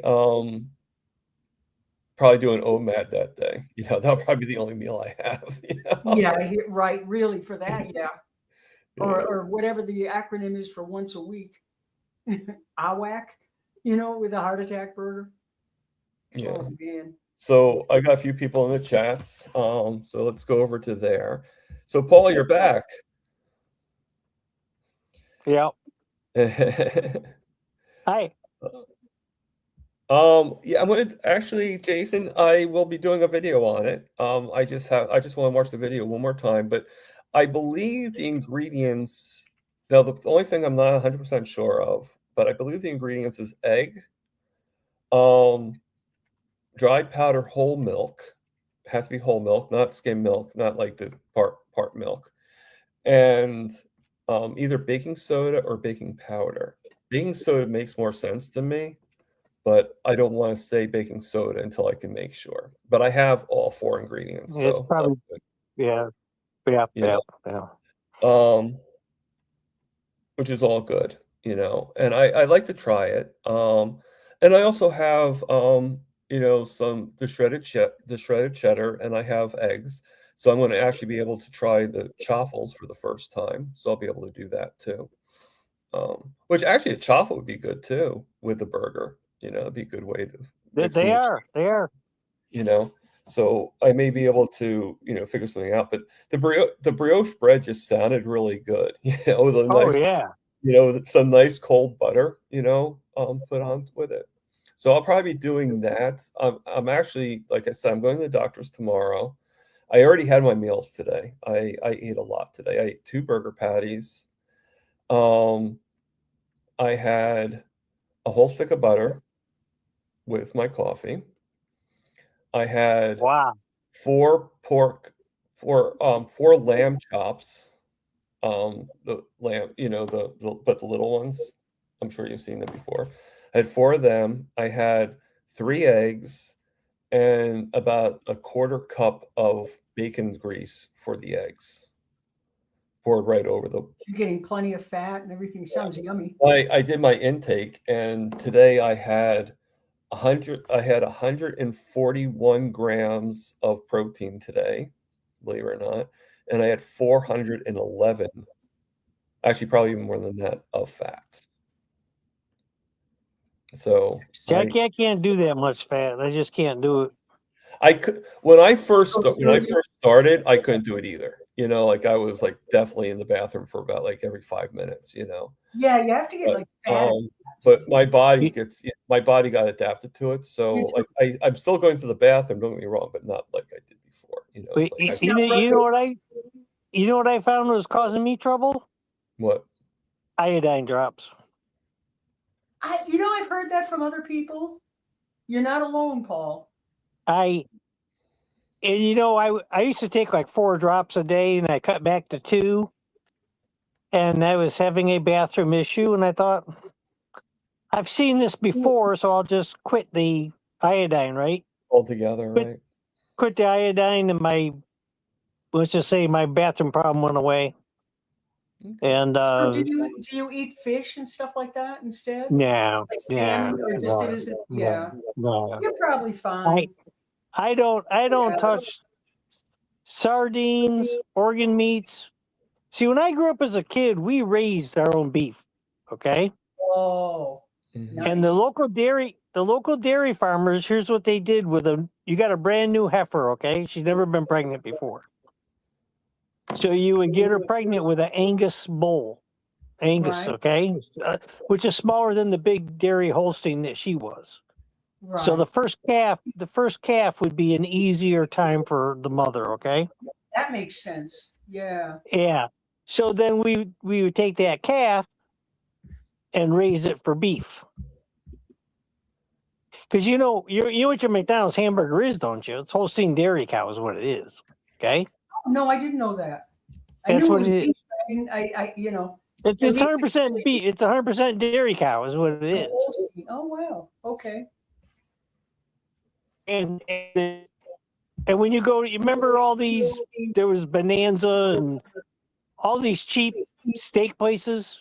Yes. Ponderosa and all those different things. That was dairy cow steak. That's what it was. Okay. Oh, And so when we butchered a cow on the farm, the liver, the kidney, that all went to the dogs. That was dog food. right. Okay. And you know, if you butcher out a good sized steer, you may get 900 pounds of beef. There's a lot of meat on one big cow. That is. But the liver is only about 15 pounds. It's only about 1.5% of the whole cow. Right. Right. So if you eat in proportion to the animal, that means 900 pounds of beef is going to last you 2 people almost a year. That means you should be eating about 7 pounds of liver all year long. So it means about a meal every 2 months. You should have a meal of liver. That's it. That's your maximum consumption. That's what I eat about every 2 months, maybe, if that. See, I don't touch liver. I don't touch sardines. The quality of seafood, in my opinion, has deteriorated a lot over the last 10, 15 years. Especially if you don't live on the coast. Like I live in the high desert, so the good stuff here is salmon, trout, stuff like that. Yeah. But otherwise, Yeah. Otherwise, no, it's not. It's not that good. And there's a lot of. See, I don't buy this eat ancestral appropriate diet. Okay, I don't care what your ancestors and my ancestors may have eaten different things. That's right. Okay, Absolutely. if your ancestors were up in Norway, they ate a lot of reindeer. Okay, Yes. they weren't eating a lot of something else. Okay. No, and in Italy they eat a ton of seafood because it's a peninsula. Right. Yeah. So absolutely right. And yeah, absolutely right. Exactly. So just a shout out to Donna Ray, Bacon Runner. Right. She has these quick little videos. They're 2-3 minutes. Okay. Cooking, and she's got Irish sauce. She did today. She put it out today, I think, and it's a butter sauce for your corned beef. Ooh. Ooh, nice. It's Ooh. basically butter and egg yolks blended together. Okay. Sounds like hollandaise. I was just about to say that. Sounds like hollandaise sauce. It's pretty much is what it is, but she's a clever little cook, and she inspired me because I wouldn't say I have a limit to how much. I don't know. See, I'm very blessed where I live. Our butcher in-store butcher ground beef. There's a grocery store I go to. They have an in-store butcher. Okay. Nice. You can see the big hunks of meat hanging in the meat locker, okay? So $12 to $13 is the going price right now for ribeye. Every day. It's not a sale price. You can buy a beautiful ribeye steak for $13 a pound every day, okay? Oh wow. It's not an on sale price. That's the normal price, okay? The 85-15 ground beef, which they grind fresh every morning ground fresh, okay? It just went to $5. It was $4.50. It just went to $5, okay? And the same thing at Giant is $7, $8 a pound. It's like $7 a pound. Same thing as at Giant, and it's not store ground, so you don't even know what's in it. And Yeah. but I can't eat as much ground beef as I can eat steak. I can eat a 1 pound steak. Okay, I did it. Okay, Yeah. I cannot eat a pound of ground beef in one sitting. I can't do I it. can relate to that. I can relate to that. It's got to be with just the consistency and texture. It's Or something I don't know. Yeah. It just Yeah, I no, do a I little better have if I I do don't much cook it. better with the steak than I do with Yeah, the ground beef. Yeah. Now I know there's some people that are the other way around. They actually do better with the ground beef than they do with the steak. I do. yeah, that's not me. And But that just, like I don't know. I just like the smoother texture of the steak better. Sometimes I feel like the hamburger meat gets caught in my throat. Yes. Yes. You know? Yep. I can inhale steak, but I can't inhale ground beef. I can eat ground beef raw, and I think it's got to do with how much it's cooked. If it's rare or raw, I Yeah. can eat it. No I mean, problem. I always worry, like I do worry a little bit about having the ground beef raw as more than I do the steak. I think it Know just your depends on your know your body. butcher. Know your butcher. Know Well, your that's butcher. obviously when you're going to the grocery store, it's hard to really know the butcher, but I'm I just do agree saying, with you. you Right, know. he does. Yeah. Or, I've eaten you know, ground beef raw my whole life, and thank God never had an issue. Yeah. But I think it just depends on your body, and it depends on knowing the butcher Yeah. too, that they're clean and they do it right. My- Or grind it yourself. I have a meat My grinder. uncles- I grind my yeah. own. Yeah. My Rick, uncles had their own little meat locker at their Yep. little country store. Ooh, They nice. bought the hind quarter. They bought the hind quarter of beef.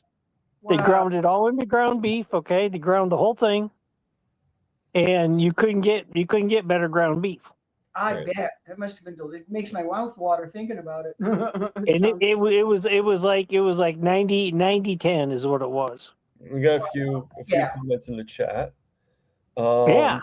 So, we got to remember we have the chat here too. But so Rick, he says he has no problem eating ground beef. He's probably one of the people that I was talking about that he seems, like I'm sure he does really well with steak, but it seems like he's more into the ground beef. But I think there's other reasons than just yeah, it's affordability. Yeah. Price of steak is See, that's what it is with me too. Like I have a lot of ground beef, and I eat mostly ground beef. It's just Right. steak. I handle it a little better. When I started carnivore, I was able to, the prices have literally doubled. I was able to buy like a pack of ribeye, and then maybe every other day I'd have a steak or something. Now it's maybe once a month if I'm lucky, Mhm. if I can find it on sale. So And then Grandma raw hamburger meat, yes. said she eats raw hamburger meat all the Oh, time. yeah, And that's then, the way I like it best. I mean, I love my steaks black and blue. Yes, Like yes. Dr. Kills has it, and I don't get me wrong, I don't burn my burgers. I'm There's just a- saying I don't have them as raw. There's a difference in texture, though. I know what you're saying. Exactly. I mean, I used to say with steaks, just let the cow run around, pop the horns off, slap it on the grill for a second, and I'm good. And then Jerry says McDonald's sources its beef from a vast network of hundreds of thousands of individual farms and ranches in the United States. Okay. And then let's go. So just let you guys know, we have it pinned at the top. Obviously, Julia and Paul both found it. That if you guys want to come on here and chew the fat with us. I can't speak for Paul and Julia, but I would like to have you on here. Sure. We always look forward to seeing you. And I actually put the chat in onto we're also streaming on Instagram right now. So it's actually in the chats for Instagram. So I'm curious to find out if you guys are on Instagram, if any of you guys are on Instagram, that it actually will allow you to be able to come on here and go to the panel from the stream that I just. That I don't know. So if you are on here, I do see 3. There was 4 people, but Aaron, I think, came over to the dark side. So there are 3 people in there, and one person I actually recognize, which is Karen Miles, which is a very big carnivore influencer that I met during the New Year's Eve a New Year's Eve like virtual party that she had. So, Karen, if you want to come on here, you're more than welcome to come here. Oh, Paul went out again. Yeah. Yeah. I think it's part of the show, Oh, yeah, it makes it interesting. Yeah. But anybody that wants to come on here, Grandma, anybody, Jerry, I know has to leave. Don't be soon shy. because she's going to moderate. There's two of Paul. Which one should I choose? There he is. Streaming. Oh, why? Sorry about that. That was my fault, Paul. I pushed the wrong button. Is it just an issue you have with StreamYard, or is it any other streaming? No, I don't know. I just. Well, I know I do see that you have it sometimes with Bob too when you're Carnivore Yeah, Talk. I don't know why it does it. I know enough about computers to get by, and a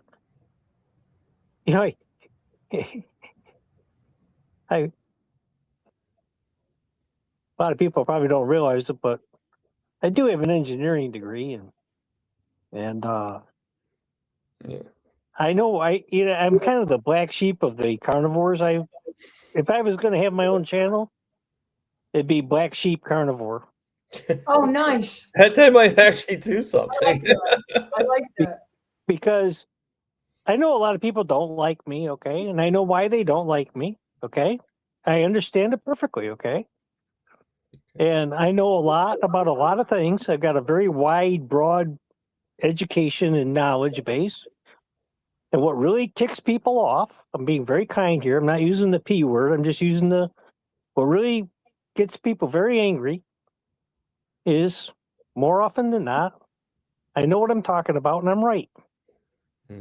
Yeah. And I don't make false statements, okay? If I don't know something, I won't tell you something that I don't.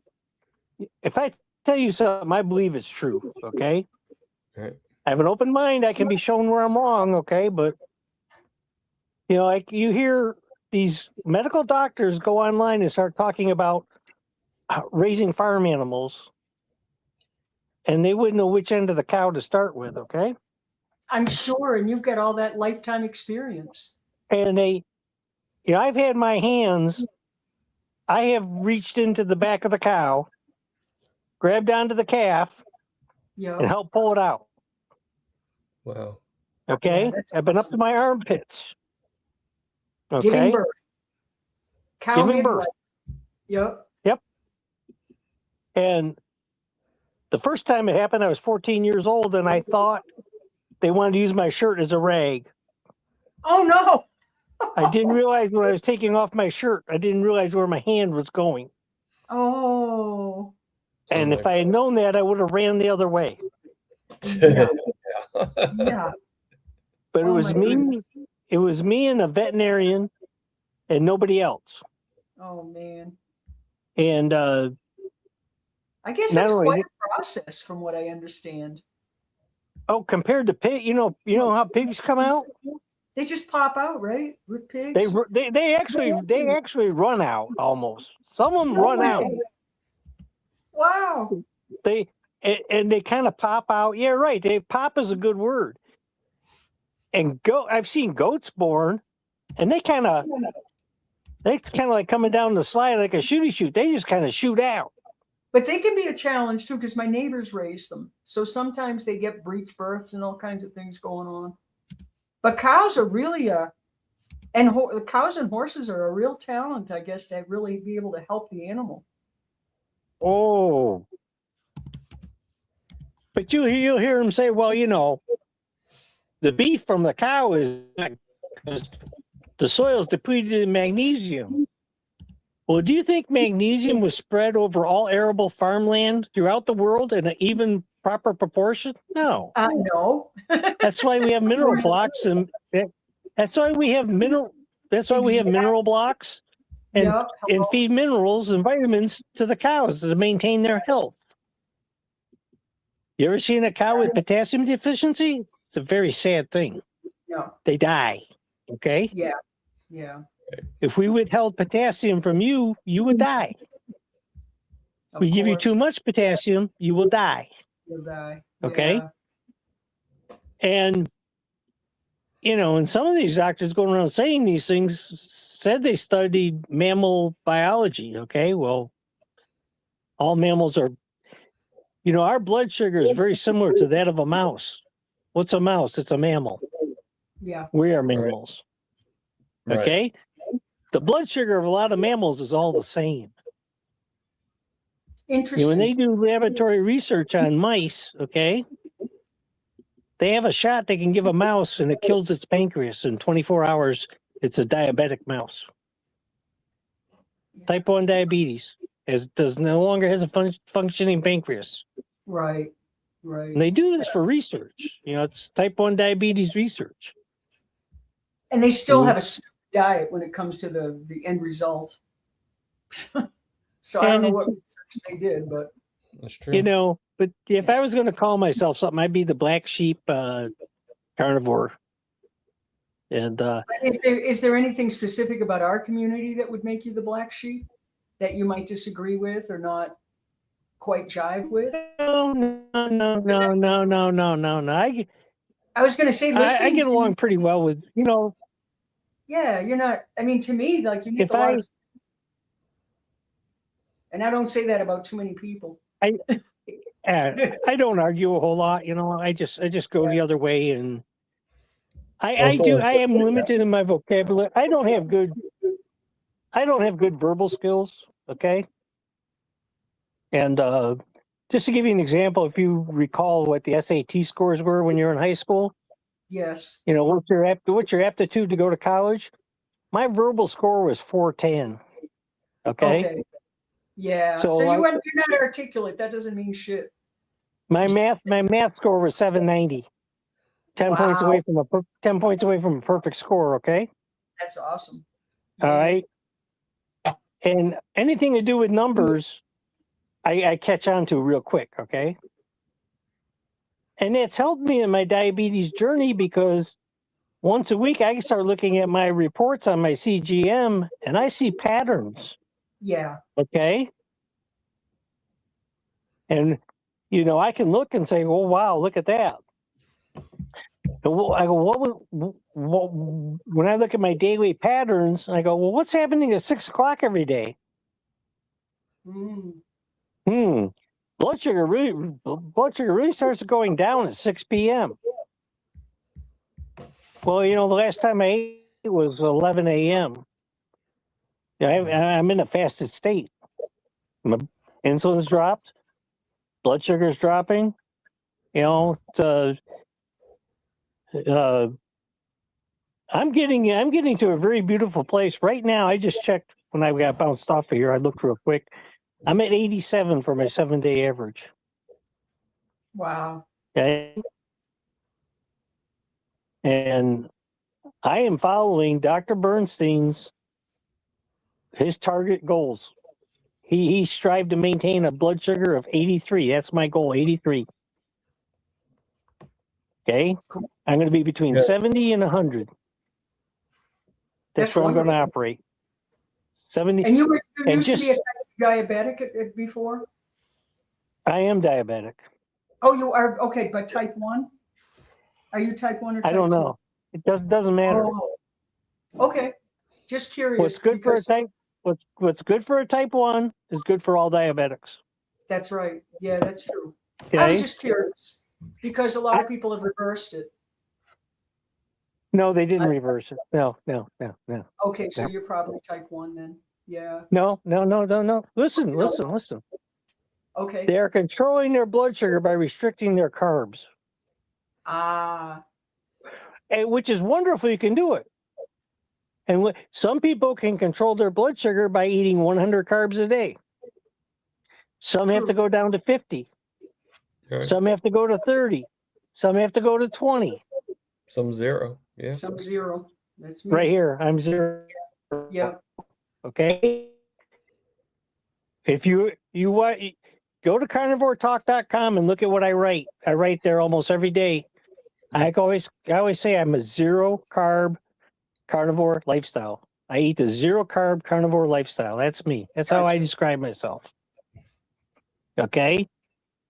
I have 4 eggs a day. So that's 2.4 carbs. Okay. Right. I have 1 cup of coffee a day. That's 2 carbs. Okay. And there's a little bit of carb in the beef, whether you like it or not. There's a little bit of carb there. I don't know how much. Very Yeah, little. Hardly measurable. Yeah. And that's about it. And once in a while, there'll be a carb or two from some cheese I eat or some Right. kind of sausage or something. But I'm 5 or under almost every single day. Nice. But I'm insulin dependent. Okay, I'm allergic to most diabetic drugs. So those are the only choices I got. Yeah. Have you had it your whole life? No, guys. May 4th, 1992. I was 36. Oh, wow. Okay. Oh, just curious. Yeah. So well, no, I'm an open book, and I had a rough life. Okay, I had 3 kids. So thank God I had great kids. Okay, I had great children. They didn't cause me any stress or problems hardly at all. Okay, Nice. and my daughter I didn't have to worry about my daughter getting pregnant. Okay, wasn't anything I had to worry about. She'd already made up her mind, okay? I didn't have to worry about my daughter getting raped. Because she'd already made up her mind. If the rape occurred, she already knew what she was going to do, okay? She already had a plan. Wow. My daughter went on I think it was a Memorial Day. A bunch of friends called my daughter up and said, hey, we don't have no school today. Let's go. Or my dad's got the day off. We got the van. We're going to go up to the mountains and have a picnic. So they all went. And this boy and her were kind of off to one side from the group. And his hand went where it shouldn't have gone. And she said, no. Good. He didn't stop. So she introduced the palm of her hand to the side of his head. He stood Nice up figure. and collapsed. Wow. She knocked him out. Okay? Good. I did not know this. I didn't even know this happened. I go to the grocery store. I'm buying some groceries. I'm checking out with my daughter's friend. And she goes, well, what do you think about what do you think about Kat knocking out John? I go, what? She goes, so she didn't tell you? She knocked him out cold at the picnic. I go, oh. So I go home. I go, hey, Kat, do you mind telling me about the picnic I did? I haven't got the real story yet. And she said, Dad, I did just what you told me. I told him no, he didn't stop. So after that, if he died, that was his problem. That's right. And No is a sentence. and my daughter tried debate one time, and she went to this. They were training for debates, and you get a topic that you might not like, but you got to defend it, okay? And so you've just been raped. And you're laying there half dead, but you're functioning, okay? You physically are getting up. In your purse, you have a 9mm gun, and the guy's walking away. What do you do? Shoot him. Yeah, that's what my daughter said. I shoot him. I'd shoot him. Damn right I would. And And there he know, goes. and I had a girl and I had 2 boys, and the second boy. Nice. That's what I have He too. had I have 2 boys and a girl too. Yeah. Yeah, Nice. well, my second child, my first son, he had at 12 years old, he had a deadly cancer. Ooh. So on his 12th birthday, I told him, you most likely won't be alive next year. Rare bone cancer, 50 kids a year get it. We cut his leg off. He lived. And How's he he doing? went on, became a meat cutter, butcher. He's fine. He's perfect. That's He awesome. lost, his weight swelled up to 3. He's 6'2". He was 300 pounds a year ago. Last year he lost 100 pounds, Oh, nice. chicken and broccoli. And Wow. he has a sponsor. And last year he ran 1,000 miles in practice and training. He ran 1,000 miles last year.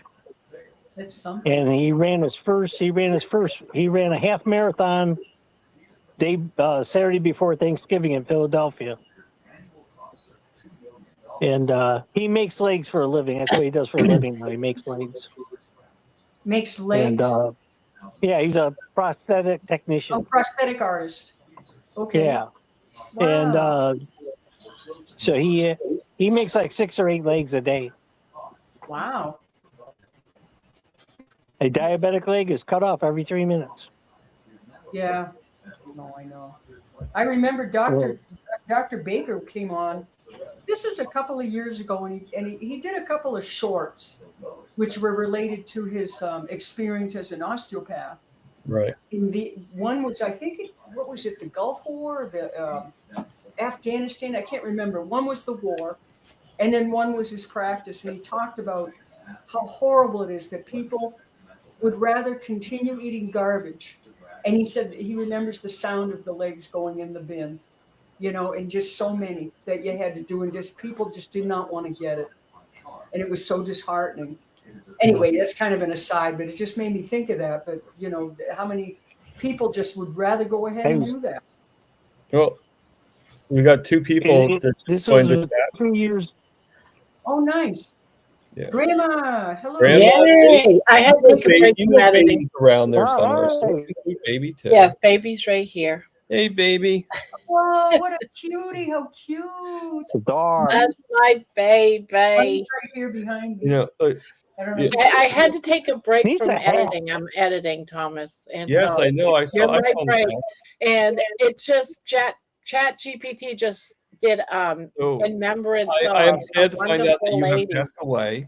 I'm so sorry. I'm dead, so I'm Yes, here I am so spiritually. sorry. So Baby, I'm whatever, haunting you right baby, now. whatever you need to get over the loss of your mom. Just So my baby is now an orphan. yes. I'm so sorry, baby. Is that your mom's dog? Was that? I would I take you in, baby, but you have to be a cat. So if you were Yeah, well, yeah. You could just, pretend she's a cat. I mean, I can, but No. then if any she better. barks, that makes a problem. She Yeah. has to learn how to actually meow. Yeah. I can't believe Chat GPT just made a remembrance of me. I am stunned right now. No, you know what? I believe it. Here I'm trying to make a walk-in video using Chat GPT, and suddenly up pops 2 old pictures of me saying, I'll have to show it tonight on my live. They say you're deceased or something? Is that what happened, or what happened? It pretty much memorandum of Yeah.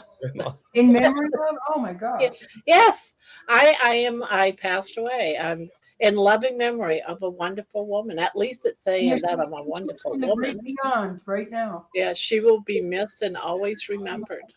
Wow. And it looks like Jerry abandoned YouTube to come over to Instagram. So she's So over. it's just you and me? No, it's Jerry, you mean our Jerry? Carnivore Jerry. She's 65-year-old Jerry. She's over on she's over on Instagram. Oh, well, she's not coming as Carnivore Jerry. She's in the middle of a forest, but you know who that is. Yeah. So it's good because I'm able to test out Instagram. But I just found something out on Instagram. Oh, So I might end up looking Why are you into beating on another me? because I wanted to stream on more than one Why are you beating on me? channel. Hey, baby for mayor.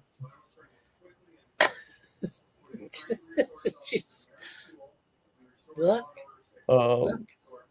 Lyanne says your stuff will be coming soon, Cutie Pie. So I don't know who she's Oh. Cutie Pie. But, Yeah. okay. She sent a care package for baby. So she's Oh. just saying it'll be here soon.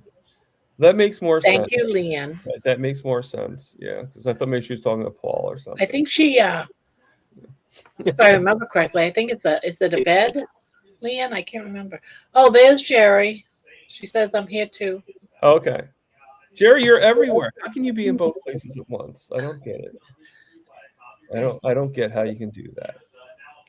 So, but no, according to the thing, StreamYard puts this on where it becomes live on Instagram, but it doesn't allow you to show. So I had to go back and forth on Instagram in order to find out what's being said, but it won't show it on StreamYard link. So I'm thinking about maybe trying to see if I could. Facebook, I think, allows it. So I think I might try Facebook and do that instead. Dog's You're cute. such a character. Oh, look. Little She kitty. beats on me and then she kisses. And when- she says, I'm sorry. I'm sorry. Let me give you a kiss. She wants to lick your face off. That's Yeah. Oh. she's like I need your face because I'm going out tonight. And then she Right, cuddles. exactly. Well, she's my oldest. She's 17. Oh wow, 17. She looks beautiful. Look at She that is. face. Oh my goodness. I wish I could have cats, but I can't. My husband is allergic. My daughter is too. My daughter has been in ICU and on a breathing tube because of allergies to cats. Oh, that's awful. So Well, I can't do have cats. air But purifiers. I love them. Air purifiers help me a lot. I have like one for every 400 square feet, so I have 3. And people that are normally allergic to cats do not notice the dander, and I have 2 cats. Right. Oh, They can help a lot. So poor Leanne, she says her snowballs smack her in the face. Oh So, my! yeah. I'll tell you what mine did, which was so fascinating. The other night, I you're gonna fall. had this bronchial fall. thing, and I was having an attack of dyspnea. And so I'm trying to catch, I'm laying in bed trying to catch my breath, and I've got my body propped up on pillows. Both cats laid on me, and the big male that I have, he's a beautiful cat, purrs like a motor. He sounds like an outboard, and all night long just the purring, and slowly I could just feel my breath coming back. It's like they've got healing properties, cats do. They're amazing animals. And they knew I wasn't feeling well, and both of them, and they don't do that together. Usually either one or the other comes, but they were both laying on top of me all night. So they're pretty neat.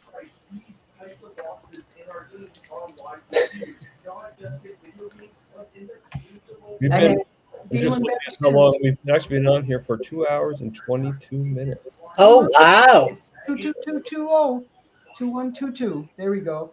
Well, then I guess I'm glad I came up to say hi. Yeah. At least now, because you're not usually here now. See, I told you I'm a ghost.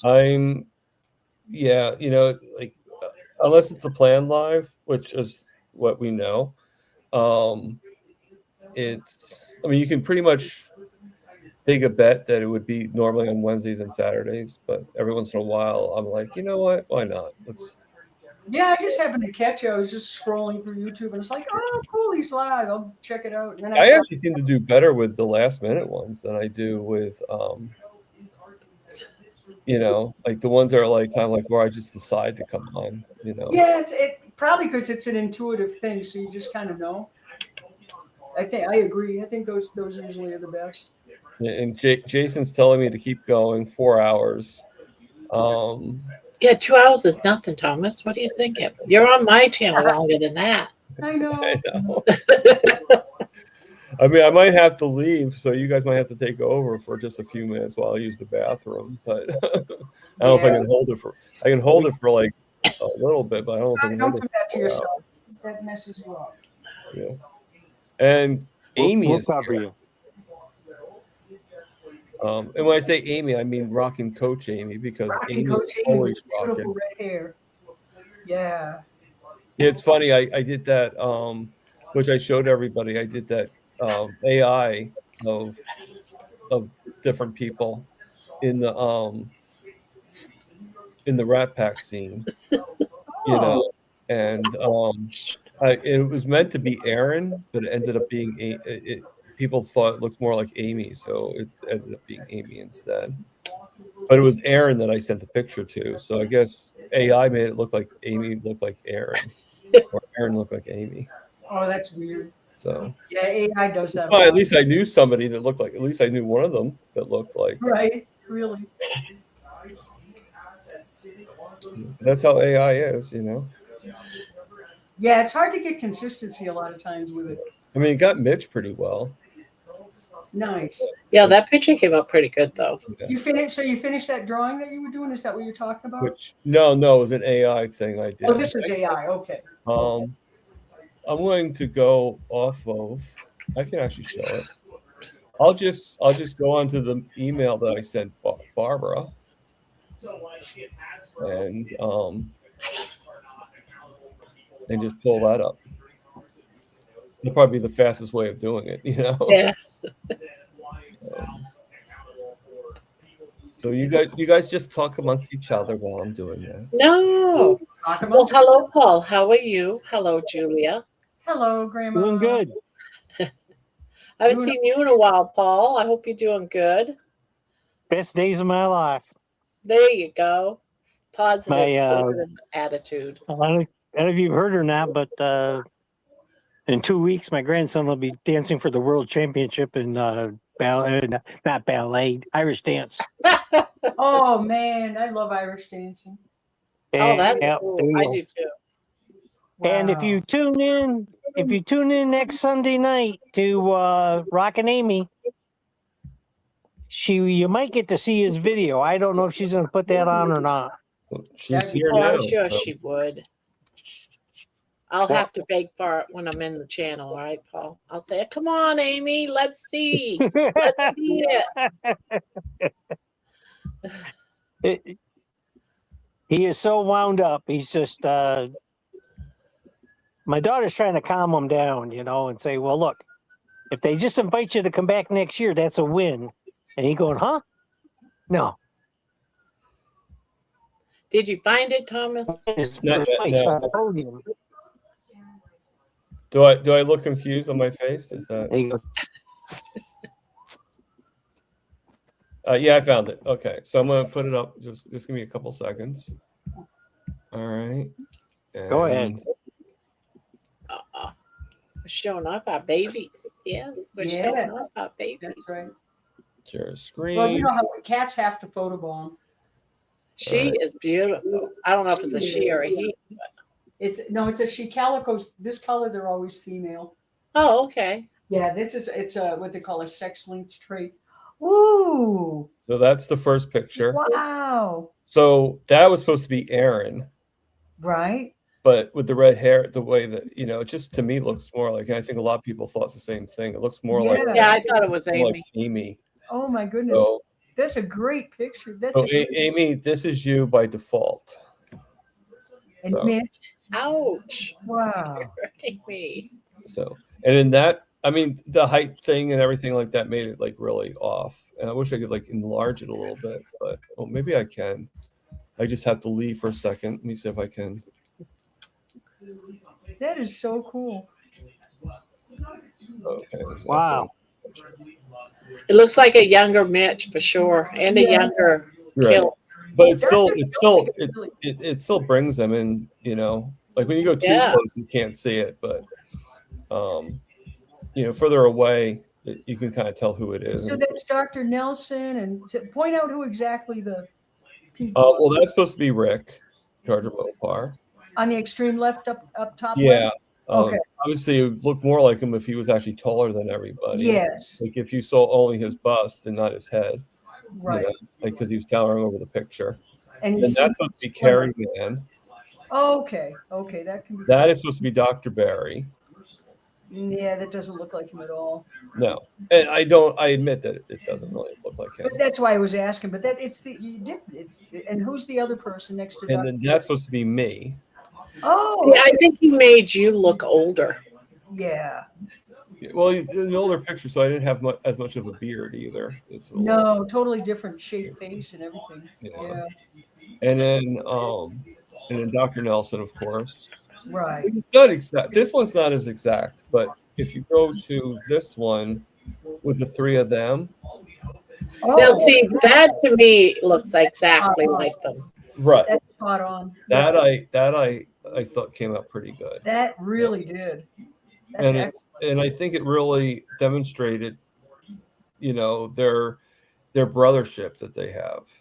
Yes. You know. Wow. That's excellent.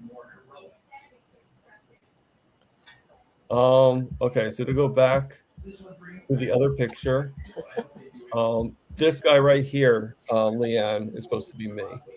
Okay.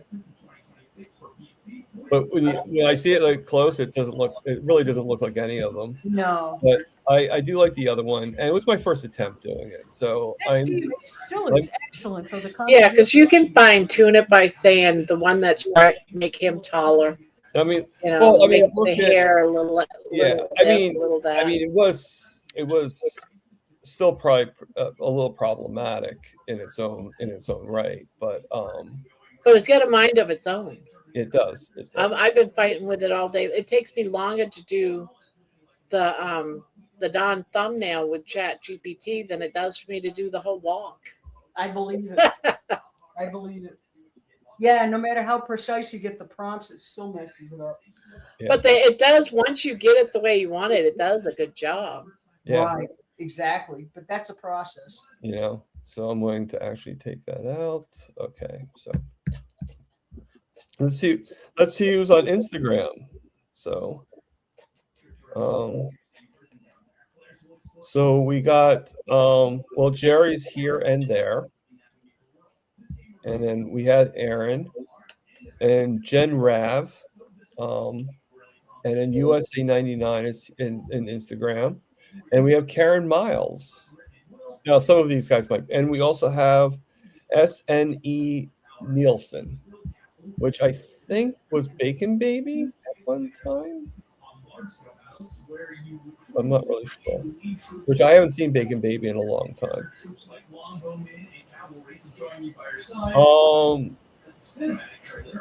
Well, just the Instagram, and then but I have no sound on anything. Everything's muted. Sorry. Gary's asking if there's another he hears background noise. I think that might be Grandma. Yeah, it's Grandma. Yeah, my husband's watching TV in the other room, so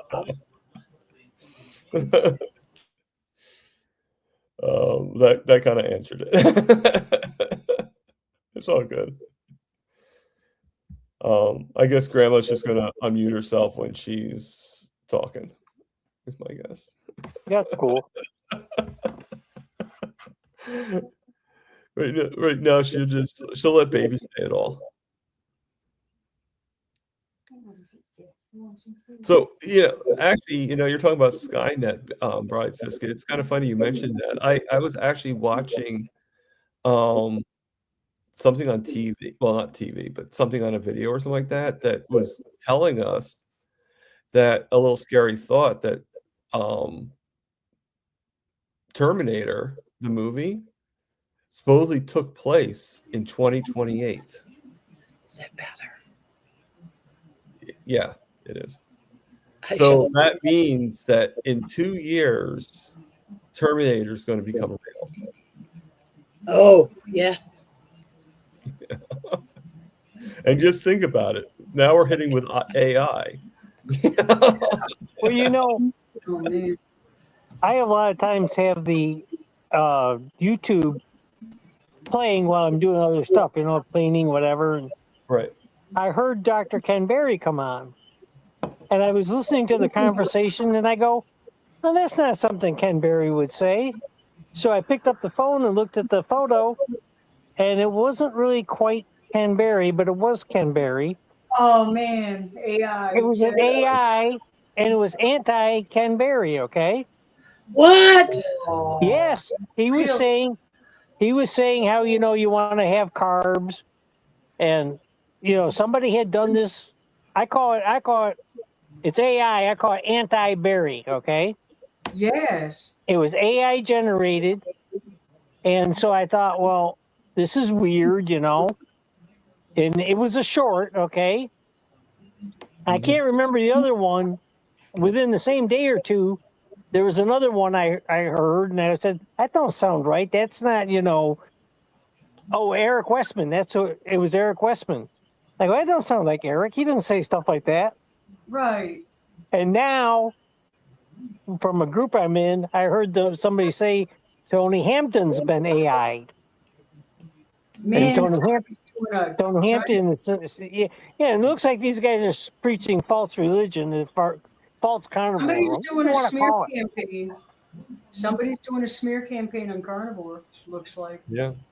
Yeah, it's Not surprised. somebody got Wow. nothing better to do. Yeah. Yeah. Bride's Biscuit just mentions in here, I put it right in the thing. Yes, there was an AI Ken Berry back in 2025. He addresses it. I saw it. Voice was different. Lame. Wow. Which could have been the And- same thing you saw too. But And the video they used to create it with, I'm assuming this is how it works. Have you ever remember Ken Berry told the story about how his son adjusted his electric beard trimmer? oh, that's why. That's why he had to have like shaved face for. Oh, I didn't see Yeah, that. Yeah, like Yeah. he was clean shaven for a short while. Yeah. Oh It my. was, it was a much closer trim than he normally has, and Right. Yeah. Oh, Yeah. I mean, his beard grew back pretty fast. His beard grew back as fast as mine. yeah, he's a man. He, that's funny. Wait, did his son do it as a joke, or was it? no, he was, a kid playing with a Son's toy, only 5 years old. Oh, just playing with it. Okay. Yeah. Oh, yeah, just oh If yeah. it was a joke, it was definitely a very intelligent kid. That's funny Yeah, though. like let me play a prank on Daddy. Yeah. Yeah, I know. Gosh, that's so funny. Yeah. And you could probably put some blame to Dr. Berry too, because check your razor before you put on your Yeah, face. what's it doing? Within reach, keep out of reach of children. Oh my goodness, Yeah. So that's funny. yeah. But so so I found that to be kind of interesting that that with AI and everything like that No, you could hey, sit we're right only here, years Steve. away from having Terminator.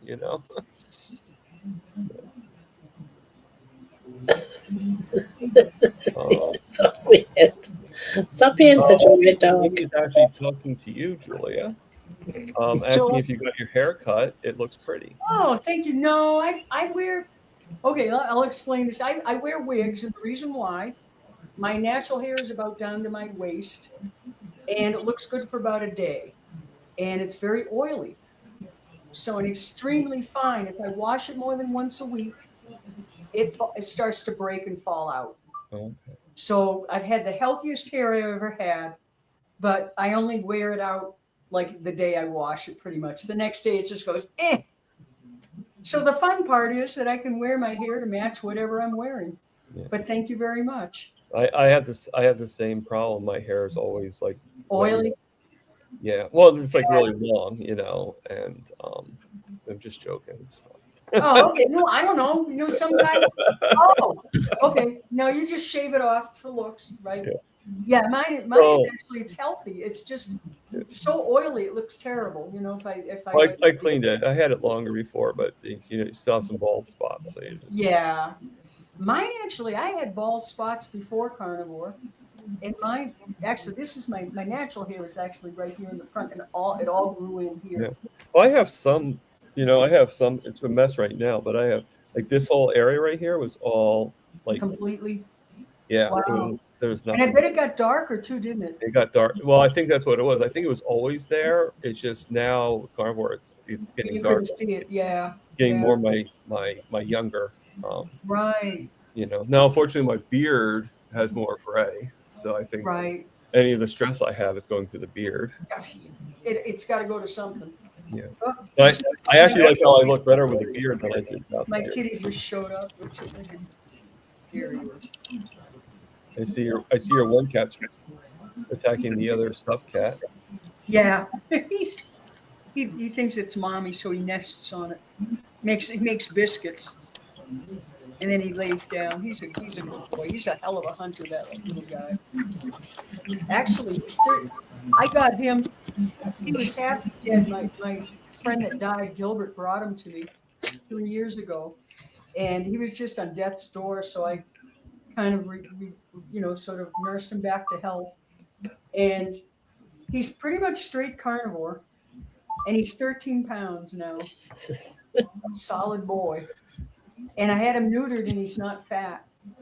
You know. Excuse me, I'm going to mute this. I'm getting a call coming Yeah, in. phone call. I heard the phone ring. All right.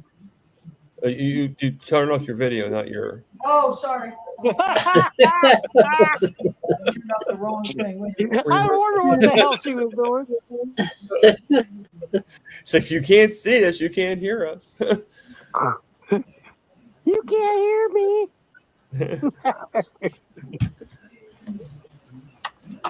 Oh my god, that's funny. It's like the time I was on Mitch's channel and I blew my nose. I turned off the camera. I remember that. Yeah. Ah. And Mitch's so were you there yesterday, Barbara, when I was in the panel with Mitch? Or no? No. Oh, no. Okay, so the funniest thing happened. I don't know if Mitch has realized it or not, but you know how he has, like, how we have the our symbols. I'm trying to think of the name. Our picture. Like, I have my thing here, and I have the the QR code to be able to get coffee. Well, he had his Mitch Fit logo, and he was showing a thing, and he does it where everybody's on to the side, and he right away, my face was totally covered by his Mitch Fit logo, so it looked like I had a skull right on my face. And so I figured I would like take advantage of that, and I kind of put my face right into it. Like, it wasn't just like I literally like stood right like let me see it. Like I stood like right in front of the picture. So then Hey when guys, you I'm going to say goodbye. I've got to go and take this call. So oh, no problem. Thank you for coming, Joy. Lots of Bye-bye. love and good seeing y'all. Good seeing you too. Okay. Bye-bye. Bye-bye. All right, so let me switch that because I'd rather you be covered. There we go. Okay. So yeah, so I pretty much like went right in front of the thing, and so it looked like I had a skull because it's that big skull, with the bacon for the crossbones. So I was like going like this, like I was adjusting the bacon like it's a bow tie. And I put in the chat, I'd be like, "Hey, how do you guys like my new makeup and my new face, my new mask?" So I don't know. He did have a kind of a idea that I think should sort of consider it as a reality, maybe just for the for a campaign. When he was talking about "I am a human,"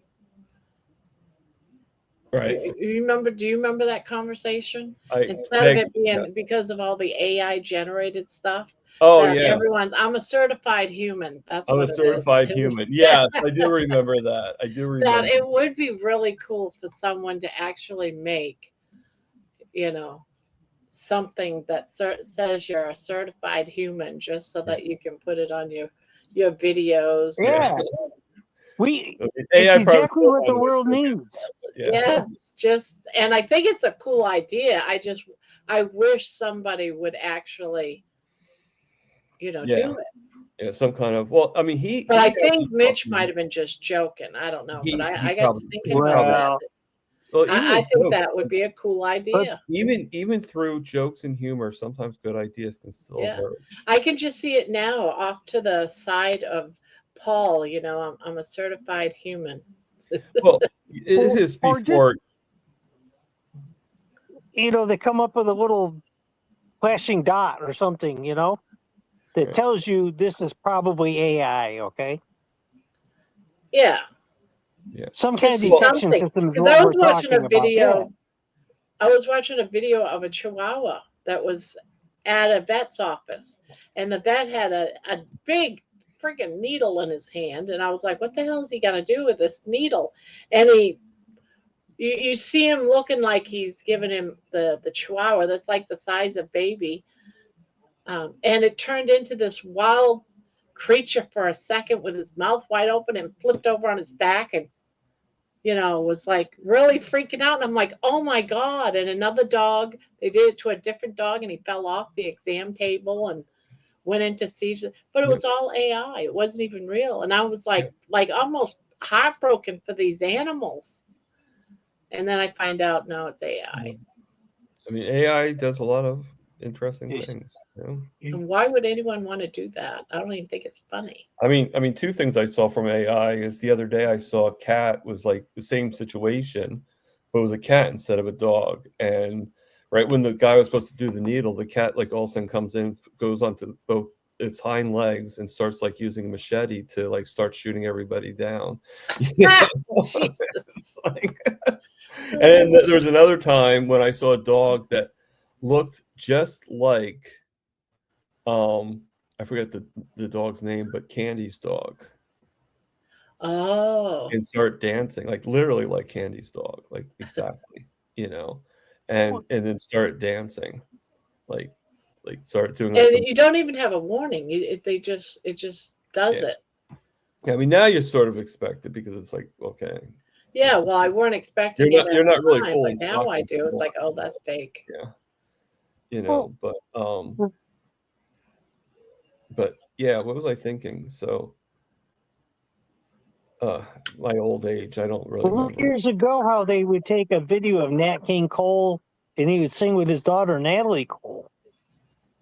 Oh, They'd bring that, the two yeah. videos You're talking about together. the video, yeah, because Now with AI, that's like, I guess that's really simple, right? yeah, like they're singing guess, together. I don't know. Even though wasn't she like just a Yeah, kid when he passed away? Like she wasn't even. Exactly. Yeah, something like that. Yeah. Yeah, she wasn't even fully grown, And then they did that video with her singing, with him. They're singing together. Yeah. But see, something like that with But was that actually That AI doesn't or was it just hurt. video editing? That was just video. That was video. That was before AI. Yeah, I was gonna say that's Way probably before before AI. AI and everything. So yeah. I mean, it was yeah, what, they 10, did 15 years one ago or with something? Elvis and Elvis's At daughter least. too. And stuff Yeah, like that, that yeah, doesn't bother me. That to me is like, oh, that's beautiful. Right. But the stuff they're doing with AI when it's negative and can be harmful, that's pretty sad. Yeah.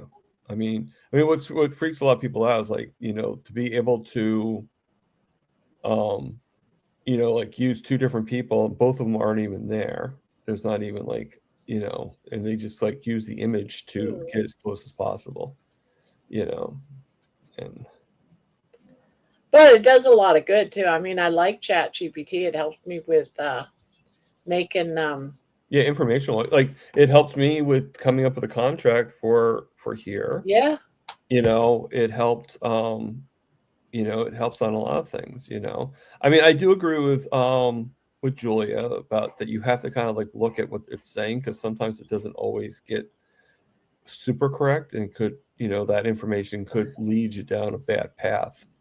But I think that if you just do and you just make sure everything is good, everything is, you use resources and stuff like that, I think they'd be fine, But yeah, I mean, most of us are certified. I don't know. I don't think Thomas is certified as a human. It's still I'm certifiable.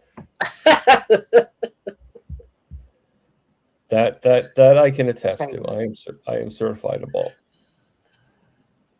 Paul, I'm not sure, but I'm still not sure about Paul. He might not be certified as a human. Okay. Oh, we already discussed that. If I had a YouTube channel, it'd be the Black Sheep Carnivore. The black sheep. That's got a little. That sort of has like a little ring to it. Got a little bite to it, doesn't it? Yeah, it does. Oh shit! But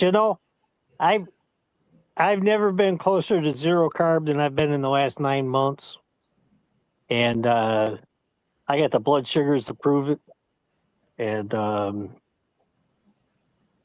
then just in the last month, my life has just been hugely influenced by Dr. Richard Bernstein. Just I've adopted his book. I follow almost all of his principles now, and I think He I've was heard you great. talk about him before, yeah, not just recently. I think because he, I just think you recently, yeah, because yeah, I he remember was you good. saying however you say it, Bernstein or Bernstein. I remember you. Bernstein is I think the right pronunciation. It's spelt the same way as the musical composer.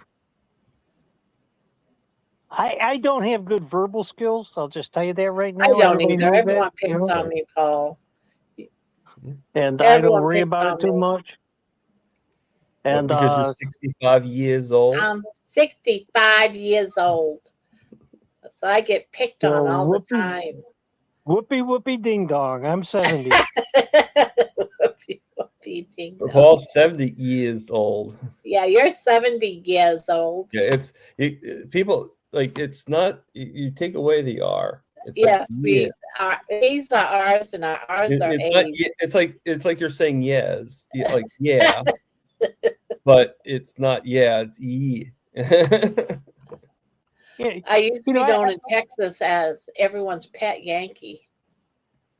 Okay. my youngest granddaughter's name does not roll off my tongue. I have to stop and think. Shersha. I can't just say it. I have to think about it. Wow. It's just Yeah, and you know what I'm thinking? I'm thinking Shersha's like inertia. Shersha. Sure. I just Yeah, that's an unusual name. I'm not gonna lie. You know, yeah, 3 vowels right in a row. You don't hear that name very often. In fact, It's Irish. today's It's the first time. Irish. There's a Oh, famous it's Irish Irish? actor. Okay, Yeah, that's okay. they've all got Irish names. It's a pretty name, but I just Pretty Carol. That's what you are. Um, Pretty Carol. Amy's. I downloaded the video, Paul. We are all set for next Sunday. So All she right, baby. has it in the advertisement. So while you guys are chatting away, I will do some homework and go over to Amy's channel, Rockin' Coach Amy, and then I'll put into lives. She would let us. It's a pretty good picture of you there, Paul. She did a great job, man. Hats off to her. Let's actually do 2 things here. I'm going to put into the chats, I'm going to put the link to get onto it. So when they come on next Sunday, they can actually see it. And then I'm going to share the thumbnail for you to give you and Amy some love. Well, thank you. You're welcome. So there it is right there. That's the thumbnail to look for next week. All right. So yes, you can watch it, and wow, good job. Yeah. You want to hear a funny story? I gave my son Rockin' Amy's site on YouTube, right? Okay. And so he looked at it. And he was, she's got that before and after photo. It just knocked him out. He goes, "Oh my God, look at that." And see his 2 uncles lose 100 pounds each. And he goes, "Man," he says, they're just like my 2 uncles, She lost more weight than they did. And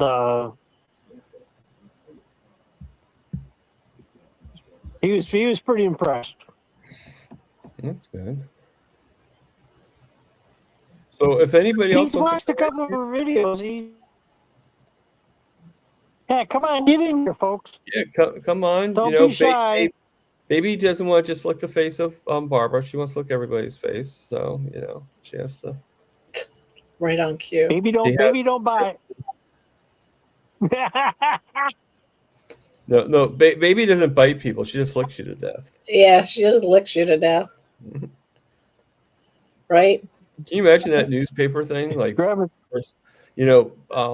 baby owner killed by over lickage or something like that. And then she leans back and smiles like, look, look. She beats on me and then smiles like, look what I get away with. And that doggy Baby smile. licked me so much I couldn't get a bite in edgewise.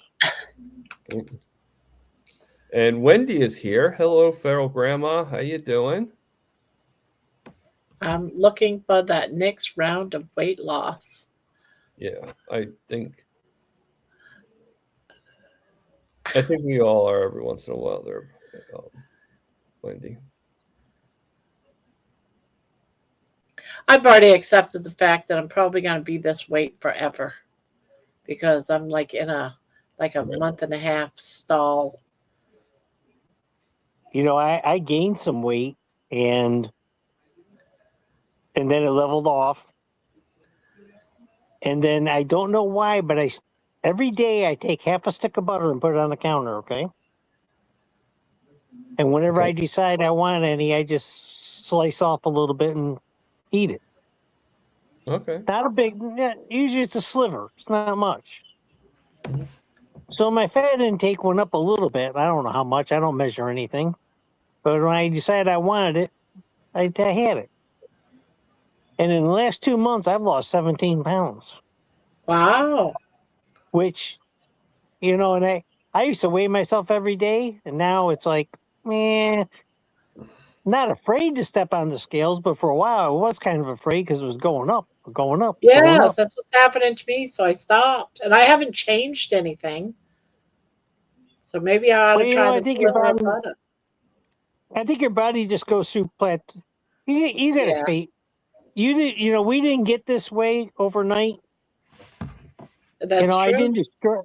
I didn't destroy my body in 1 year or 2 years or 3 years.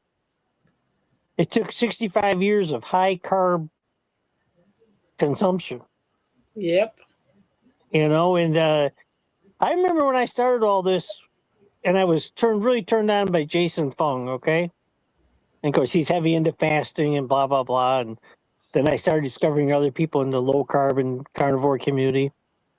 And I can remember some of my early thoughts were, a year from now, I'll be down to such and such a weight and I'll be insulin free. I'll have perfect blood sugar on 0 carbs. And it didn't happen, It didn't go that way. Right. Me, I just been telling myself lately, you know what? It doesn't matter if you lose weight or not. It doesn't matter because you have gained so much freedom that it doesn't matter about the scale and what it says. And that's what I haven't even been looking on the scale for the last week, and I was a daily, multiple times a day stepping on the scale because I figured if I peed a couple more times, I'd lose at least another pound. Type of psychological liar I'm trying to be, right? To myself. So I just said, you know what? The madness got to end.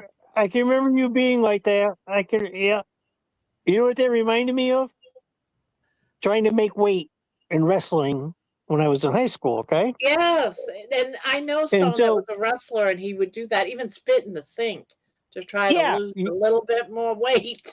You have a paper bag or a towel with you, and you'd spit into it. Okay? Yes. You chew gum so you can work up saliva so you can spit it out. Oh my God. And, yes, this way I know someone that was a wrestler, and he would be so close to being in another level of wrestling, and he wanted to stay in the lower, so he had to keep spitting and pee and pee and pee. So yeah. So Kathy B here. You go run a little bit, then you put your winter coat on and sweat. So Kathy B here, and Kathy, if you'd like to come on here, you could be here. You're able to, if baby can come on here, you can come on here. Grandma Barb, I watched your video from your meetup and saw a full picture of you. You are shrinking so much it is so noticeable. So, And that's one of the things too. I tell myself, you're losing inches. Your right. pants are getting too big. Your clothes are falling. They're so big that they fall off from you. Don't worry about the scale. Yeah. And that's just You want to hear even something? on Metastol. You want to hear something kind of funny? So I was hardly losing any weight. Like I think I lost like 12 pounds throughout the whole year that I've been carnivore. But my shirt size went down, my pant size went down, things start getting really loose on me. So it was like, okay, I'm looking at the measurements, not at the weight, So the other day, and I don't know what's going on here. I bought a pair of pants about a couple weeks ago that were the same size that I'm wearing now. Now I know they're brand new pants and everything like that, but they could hardly button across my waist. So there's a part of me that thinks that they're marked wrong, if that makes any sense. Like it might say my size, but it's probably like a couple sizes down. So I'll keep them and I'll just keep on testing them out and doing. But it kind of got a little frustrating. Yeah. Being a woman, I can tell you right now that it all comes down to the style of clothing. Because Yeah. you can put a 3X on of one top, and right there next to that rack is another 3X, and they'll both fit totally different. Yeah, no, and it could be a pair of jeans that are different cut. Yeah, it's a different cut. Yeah. But I still figure I'll use it as a testing, and Yeah. I'll just keep on trying them because I bought them because I wanted a second pair for work. Because now that I'm working more hours, I wanted more than just one pair. So, but I just found it very, But according to the scale, I lost like 30 pounds. So it's like, let me see, my clothes don't fit as well when I lose 30 pounds, but they fit great when I don't lose any weight at all, It's like, okay. Doesn't really make much sense. It's almost like your body weight just shifts into a different part of your body. Yeah, exactly. Yeah. I probably was like getting more muscle. We're not locked. Yeah. We're not locked into the body that we're in. As you go down the path, things are going to change. Yeah. Yeah. Hopefully they And change I'm going in to something stay that on this you can path accept. until the day I die. There's no Yeah. going back to me. I will not go back. Hmm. As much can't as I afford to might go- like something, it's not worth it. It's not worth being in that prison anymore. I broke free from that prison, and that's the way it's going to be forevermore. Unless, of course, something drastically happens and she beats me to a pulp and you keep beating me. Why? I'm going to hold your hands. Yeah, hands down. Your fist down. She wants to take over the show. Amen, Barbara, preach. We- I always you know, manage to preach.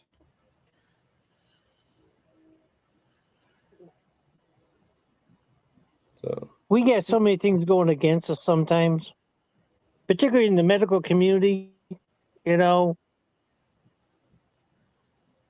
Shortly after I moved up here where I'm living now, I had seen I found a new primary care physician. That person was okay, but I had a small emergency I need to see a doctor about, and I had to see a different doctor.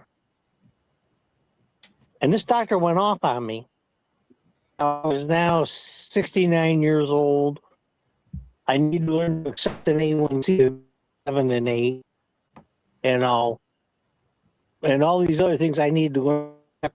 And from what I consider just bad health, okay? And I sat there and I said, and she said, you need to get rid of this YouTube and Google stuff and forget all that. I'm the trained doctor. I know what's best for you. I know the facts. Everybody else is wrong. I'm right, This is what this doctor is telling me. Oh, they're of right. course. And I need to listen to them. And I thought, God, I can't get out of here. I stayed in control. I didn't pound my fists on the table. I I didn't get up and leave. I just said, God, please prepare that exit door so I can get out of here. So I said, I think I'll take your suggestion and I'll go see that specialist you recommended. Okay. Thank you. Bye. I've been there, Paul. I get it. You know what Dr. Bernstein says? Every diabetic deserves a normal blood sugar. Every diabetic deserves a normal blood sugar. Right. Don't let them tell you different. Yeah. You know? That's true. That's true. And I don't think my attitude will change when I'm 90 either. No.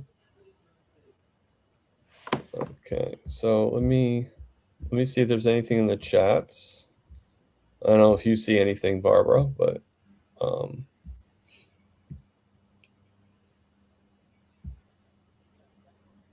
Jerry says that she needs upper fat again. Okay. Today was actually the most fat I probably had ever in a long time. So yeah, those are some amazing numbers. Hopefully that works, you know, and everything. And I mean, I don't know what to expect tomorrow with the doctor, you know. I can surmise, I can kind of like make assumptions, but you never know. Like I said, I don't know the doctor until I see him. So he might be like, carnivore, yes, come on, let's go. You know, or he might, You wish. you know, but you know, but most likely he's going to be like, well, your cholesterol is really high and you have, I think I'd like to put you on a statin and be, I don't want to do a statin. Well, you should do. You know, they know if you're not taking it. I actually that's put on fine. a statin when I had blood pressure, and oh no, these doctors. I got the pills and I put them in my drawer. I never took a single one. Right. And then I continued on with my life. I still took my high blood pressure meds and my anxiety meds at the time and my little aspirin for a blood thinner. I went on through life. About 2 months later, I get a letter from my insurance company saying, you need to take all the medication your doctor prescribes to you. You're not taking XYZ. And I'm like, what the hell? Well, my guess is they know because of the concept that if you're not ordering. Yes, but since when does insurance companies write you a letter saying you need to do what the doctor tells you to do? You know? Mine did. Yeah, that's insane. I got take all your meds. You're being a bad girl. Here's Amy right now. My doctor just prescribed me a statin without telling me. Yeah. And you can usually always tell a statin because the last part of the your medication, not all, but a lot of them will say there's like a statin at the end. And you look it up, and sure enough, it's a statin. Yeah. Well, I mean, like, okay, like I live right next to a pharmacy, and they're very nice people. They're very nice ladies. I talk to them all the time. They're very kind. After 15 years, you get to know people and stuff like that. And they know how I feel about the statins and everything like that. But when my doctor prescribed a statin for me, now I didn't take I didn't take the statin, but I did get it because I just wanted to keep the peace. I had mentioned that I wasn't really I didn't really want to take this. Like I didn't think about like, okay, who am I talking to? And right away they're like, well, you need to have it. You have to have it. The doctor told you have to have it. And that's something I hate. When they're like, well, the doctor said you have to do this. Like when I was in rehab, they did the same thing to me. And I was like, one nurse said that to me. I said, where is there a law that says that I have to listen to what the doctor says? Okay, where is that law that you're says a non-compliant patient tells me to eat bacon? I have to eat bacon, which I would eat bacon, but I'm just using it as an example. Like, where does the law say where if a doctor tells me to jump 5 times, I have to jump 5 times? Where's that law that says I have to do exactly what the doctor says? No, the doctor is giving me advice. And if I listen to it, that's up to me. And if I don't listen to it, that's also up to me. I do not have to follow the doctor's rules. You have to follow the doctor's rules, but even more so, you need to follow me too. And if I say I'm not taking a laxative, I'm not taking a laxative. Yeah. Here's the thing with insurance companies. They can give you a letter like they did to me saying you need to listen to your doctor. Right. But why is it if the doctor says you need to take this test and your insurance company says we're not covering that test? Really? Right. You're going to tell me I have to do what my Because doctor says, but you as an insurance company won't pay for a test because you don't think I thought need it it, was but something I yeah, you're needed. telling me to. It works both ways, guys. Yeah. That actually does happen. That did happen to me and my husband. Yeah. No, I agree. Oh, excuse me. You can't listen to these people. It's a joke. It all comes down to money. The insurance company doesn't want to pay out that money, you know. But yet this medication on the other hand, they get kickbacks, you know, if you prescribe it. It's just all money. Yeah. Money, money, Yeah. money. Yeah. And doctors just have a whole. I had one doctor one time that he wanted to know my blood pressure. And at the time, I didn't have a blood pressure cuff. So the only way I can get it was to go to Walmart. Luckily, I had a car, but to go to Walmart and get at the blood pressure cuff at Walmart. And he wanted me to like pretty much the instructions he gave me was, do the blood pressure, even after work on the way home, and then call it in every day. Okay. Now I told them I don't get home until about 5, 6 o'clock. So they were closed by then. So obviously it was going to go on the answering machine. Okay. So this is all from his instructions and everything like that. So I'm doing exactly what he says, putting on the answering machine. This is what my blood pressure was, did exactly what the doctor told me to do. One day I get an emergency call saying you need to come into the office right away. It's imperative. So I had to take off of work to go into the doctor's office. Right. And he actually, so I'm thinking something really important. I'm thinking like, okay, like they had blood work done and stuff like that. I'm like, was there something wrong with, like, what happened? Like, what's going on here? I'm getting a little nervous. My mom's getting nervous, And so I go into the doctor's office. He pulls me in there to lecture me about calling too much, leaving the messages every day for my blood pressure. After telling me to do that and that to stop doing it, I looked at him and I said, "Are you telling me that your time is more important than my time? Because you made me take off of work for something that was Could have bullshit." happened over the phone. Right. I'm like, how? And I literally said the F word to him. I said, "How the F who do you think you are to make me take off of work so then you could lecture me? I'm an adult man, not much younger than you are. How dare you do that?"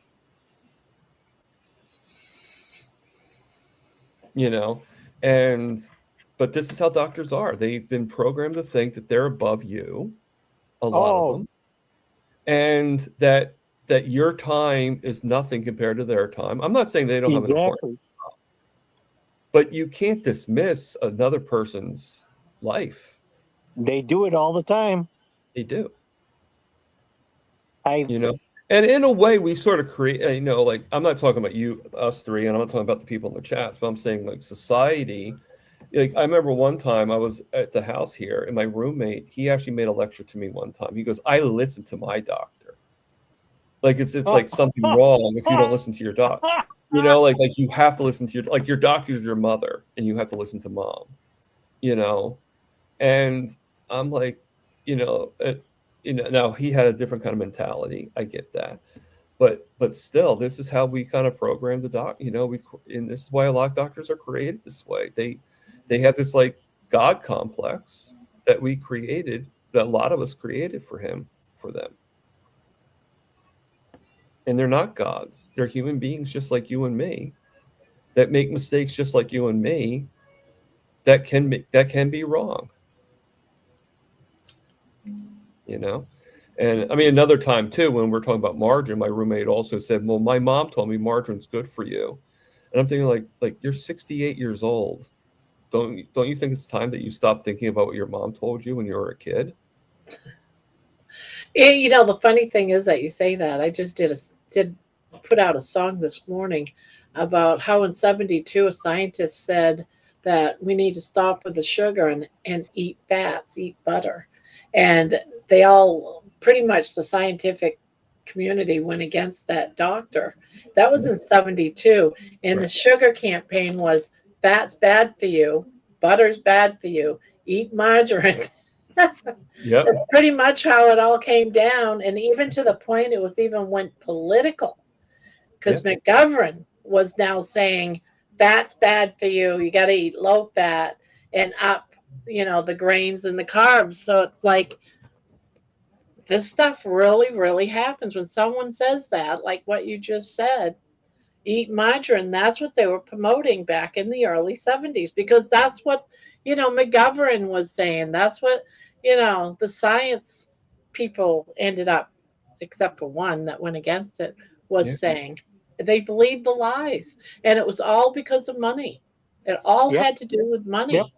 It was if you say sugar's bad and carbs are bad, then we can't sell our cereals. We can't sell all of this stuff that was just coming out full force in society. All this ready-made breakfast I and mean, our donuts and problem, yeah, all kinds exactly. of sugary stuff.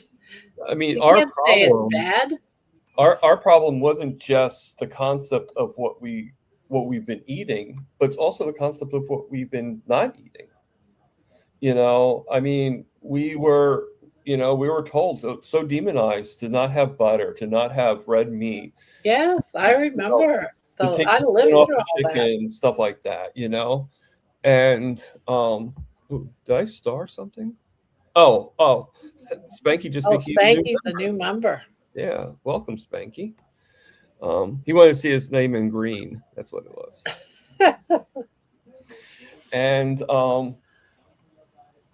but so I think it's like a double-edged sword. I think that when years and years ago, when we had these, when we had the occasional cupcake, when we had like a birthday cake or something like that, it was bad. But first off, we didn't have all the chemicals that are in it now. I mean, if I'm going to have a birthday cake, I'd No, rather have. it didn't have the chemicals, but it still had the sugar. You were getting addicted. They Oh, were no, I know promoting that. I'm not addiction saying that. I'm because these just saying scientists that. actually knew that Right. sugar was addictive. Right. But that's, yeah, I get that. I get that. But what I'm saying is I think things were still different because Yeah. we didn't have all those additives. We didn't have all that stuff. Things were like kind of like grandma's making me the cake and she's making it from scratch, rather than getting it from Duncan Hines or Betty Crocker. Well, they got to make it last longer on the And- shelf. So you got to add this in it. You got to and, add that. and they were actually doing a video. It makes it even go even more than what we're saying. They're doing a video showing what foods were like in the 50s compared to now. And if you look at the ingredients of a box of like Fruit Loops or any of that, the ingredients is totally different. They've added so much crap Yep. now to even compare to their own brand back in the 1950s. A box of Fruit Loops is totally different than a box of Fruit Loops today. Right, but they also have to put in chemicals that they can claim that it's healthy. So even Well, that's though what it I mean, might have all the sugar and bull crap in it, they throw in a little bit of vitamin K. Right. Well, no, I get that. No, but what I'm saying is like what was the ingredients they used then is different than what they use now. Yeah. It's totally different. And I mean, in fact, like in England, the ingredients are different from the United States. It's like they don't have any of these ingredients in like the European countries and stuff like that. Yeah. But the thing, I mean, like red dye, I don't think is something in England. I think they took that out. Right. So I mean, they're A kind of like, lot of places took red dye out a long time ago, but a lot of states kept and it hopefully now they did that here too. But it's not something we ever thought of. But my point is this: my point is we were sort of like made to take out stuff, but we also put stuff in, you know. And since the stuff putting in is bad for us, when we took them out, there was no defense. So our you know, our reactions were even more intense, is my point. You know, it wasn't just a concept of like, okay, well, you're eating bad foods, just stop eating the foods. You know, it was a concept of not only are you eating the crap, but you're also not eating the stuff that protects you from that crap. You know, that makes it a little less in. Does that make sense? I mean, I'm hoping it makes sense. I don't know. Well, But- you make a valid point, and I'll tell you this about food processing, which I've been involved in a lot. You know, everybody's got the small hometown bakery that makes beautiful baked goods, okay? And the wedding cake supplier, the people baking those wedding cakes, they're beautiful cakes, they taste divine. Okay. You go into their bakery and you go into their storeroom, and there are 50-pound bags of cake mix, Mhm. commercial cake mix, okay? It cannot compete with making anything from scratch. The food scientists, they've got every chemical trick up their sleeve. They got it. You can't compete, okay? And that's the basis for this stuff. But you're also make a very good point that you go over to Europe, and yeah, they don't have the same food dyes. The Fruit Loops are not as bright and colorful as the American Fruit Loops. Even closer to home, the formulation for the Snickers bar in America is different than the Snickers bar in Canada due to Canadian law and American law. There's things in the Snickers bar in America that you can't put in the Snickers bar in Canada. Okay? Mhm. And you got to remember, in the 1940s, there was 4 big sugar companies in America. And everybody knew sugar was the evil devil. And how did they combat it? They put together one of the greatest teams ever of attorneys. It was a team of 20 attorneys who all pointed their fingers and said, see that saturated fat over there? See that butter? Exactly, Paul. Yeah. Exactly. Okay. That's just what I was reading. Yeah, the demonization. You Yeah. know what happened? And then you know what happened? Guess who hired the group of attorneys? The tobacco company. And what did the tobacco, you don't understand how many billions and billions and trillions of dollars tobacco took out of this country, okay? You have Yeah. no clue. I've seen it with my own eyes. The Down in money North- that went into the campaigns to promote sugar Right. and make fat Yes. bad was Yes. humongous amount of Yes. money. But they knew that they were going to get it all back and then Yep. some by doing that. And they did And- it. That and happened then in what- 72. Yep. And then what happened was this. The tobacco companies made so much money and they went to court and they lost, okay? So they got their hands slapped really hard. Who did? The fines were in the billions and billions and billions, the hundreds of billions of dollars, okay? And they put together what's called the Gold Leaf Fund. Tobacco is known as the golden leaf. When it ripens, it turns that beautiful yellow color, okay? It looks like gold in the field. The Yep. Golden Leaf Foundation. They give away so much money down in North Carolina every year. Billions of dollars. I knew a lady, that was her job. She'd go to work every day and give away millions of dollars to all kinds of nonprofit organizations. Oh, you need a van to take handicapped adults to and from their daycare? Yeah. Here's $35,000. Go ahead, get your van right away, you know? Oh, you need $1 million to continue your program for the adults with Down syndrome? Here's $1 million. There's no end to the money. I don't think they even touch the principal. I think they're just living off the interest. And it's billions of dollars. It was just tobacco. Just tobacco. And food. And so what did the tobacco companies invest their money in?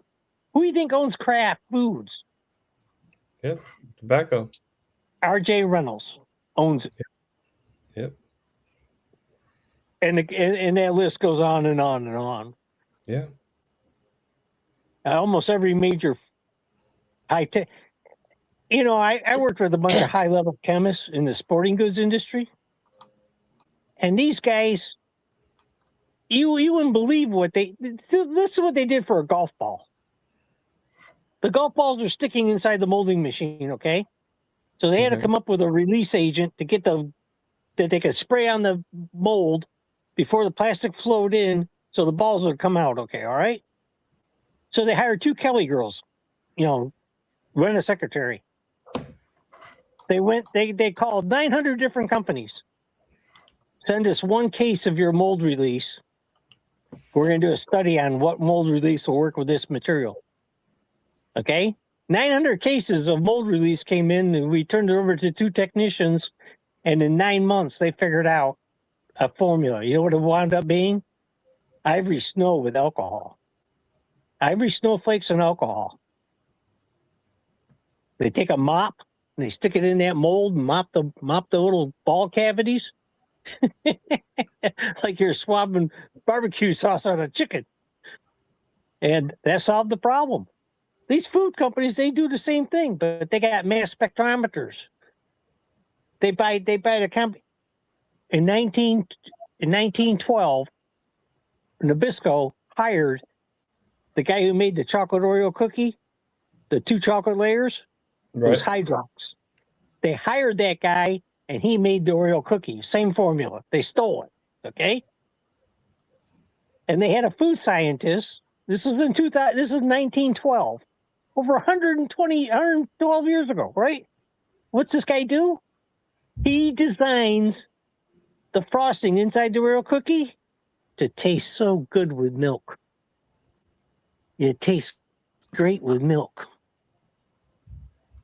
It's basically one of the longest unchanged formulas in food history. It still tastes good with milk. Why do Oreos taste so good with milk? Because that filling is designed to taste good with milk. I just saw when I went grocery shopping the other day, I took a picture of new Oreos, sugar free, no sugar added, and I'm like, and it's overstuffed. I'm like, this is not possible. I lifted up the package and I turned it around. It's all fake sugar.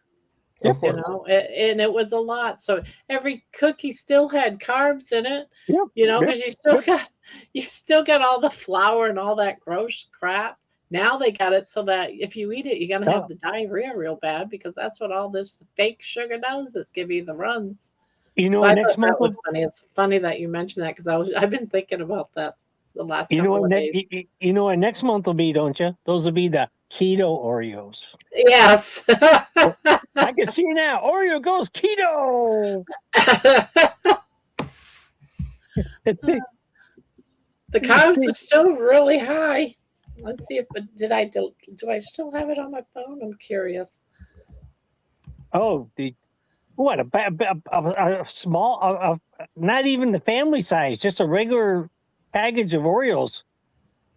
It's only about 9 ounces of stuff, and it's like $6.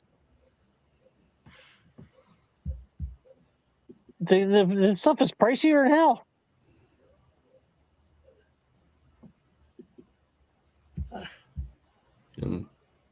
You know what the sad thing is? This almost makes me cry. But every other person in America, it's 54%. You want to get technical. It's 54.2% at the end of last year is pre-diabetic, type 2 diabetic, or undiagnosed diabetic, okay? Every other person, 54%. It's $1.5 billion every day. It's a leg every 3 minutes is amputated. A toe is amputated every 30 seconds, okay? I guess you can't really see it. And let's just say diabetes was contagious if you inhaled the air I exhaled, you could become diabetic tomorrow, okay? Let's just say it was a contagious disease through air, okay? We'd all be quarantined. We'd all be quarantined. Yeah. Okay? And they're saying by Every third patient in the hospital right now, 35% of the patients in the hospital are there due to a diabetes complication. In just 4 years, it's going up every year. In 4 years, every other patient in the hospital will be there for diabetes, a diabetes complication. ADA is not turning the tide at all. Not at all. It's getting worse. And you know that Dave, he's a young man. He's 19 years old. He's been diabetic since he was 9 years old. His father is some kind of scientist. And he's on a lot of the, matter of fact, Sean Baker's interviewed this kid. And when he was 9 years old, he realized, I can't eat carbs. And the doctor said, well, if you eat carbs, you got to adjust with the insulin. There it is. Thank He said, you. well, why don't I just skip the, carbs. I don't need as much insulin. 9 years old, the kid figured it out. Right. It's not that hard of a concept, but yeah, you're right. So I have it up here. This is Oreos double stuffed zero sugar Oreos. Yeah, Oh isn't my that God. crazy? But I have to go over to this. All right. So these are the ingredients: unbleached enriched flour, wheat flour, niacin reduced iron, thiamine, maltodextrin. I'm sorry, my Sorbitol. like not that great. Yeah, Sucralose. polydextrose, which we all know anything that ends with "ose" is used Yeah. sugar. Sugar, yeah. Canola oil, cornstarch, just to name a Carbs. few. Yeah. There's nothing, and saccharose. It's on the bottom, but that's 2 forms of sugar. Yes. This No, is you got all three. You got lies three that we're already. dealing with it. And in big bold letters contains wheat and soy. Yeah. Do you see Yeah, what it they says? warn us about the wheat and soy. But that- Bioengineered food.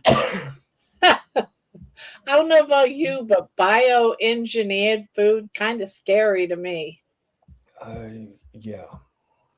You want to know what's also very scary? I bought packaging equipment for golf balls, okay? And so these companies who are making this high-priced, highly automated equipment, they took me into other factories where I could see similar stuff being packaged, okay? So I went into a plant that did Ho-Hos and Twinkies and Tasty Cakes and all that kind of stuff. It wasn't the Hostess brand name, but it was a regional name like Tasty Cakes, okay? Right. And these Tasty Cakes were coming out of the oven 120 packages per minute.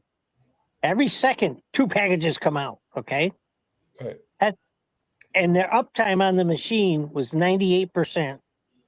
It doesn't shut off for 10 hours. For 10 hours straight, okay? And they had relief people. You don't go to break. You just don't walk off the machine and go potty, okay? You have to raise your hand, blow the whistle, do whatever you got to do, and somebody comes over and relieves you for your breaks, your lunch, everything. Machine never stops for 10 hours. Do the math. Look at the population of the region that they're servicing. Where the hell is all this stuff going? So somebody's got to be eating 2, 3 of these a day. Yeah. And there are addicted people out there eating 2 or 3 packages of Twinkies every day. Yep. Why? How do I know that? Because I did it. Yeah. Well, I mean, when you mentioned Twinkies, it reminds me of the cartoon Family Guy. There's like an episode of Family Guy where they actually had like a Holocaust, where like everything disappeared and blew up, and the world ended, and there were still people alive and stuff like that, even though the world ended, and the only thing left was a Twinkie factory that Yep. Peter found, and he pretty much, claimed that as the new town, the Twinkie factory, and he became president, and like assigned everybody their new jobs and everything like that, and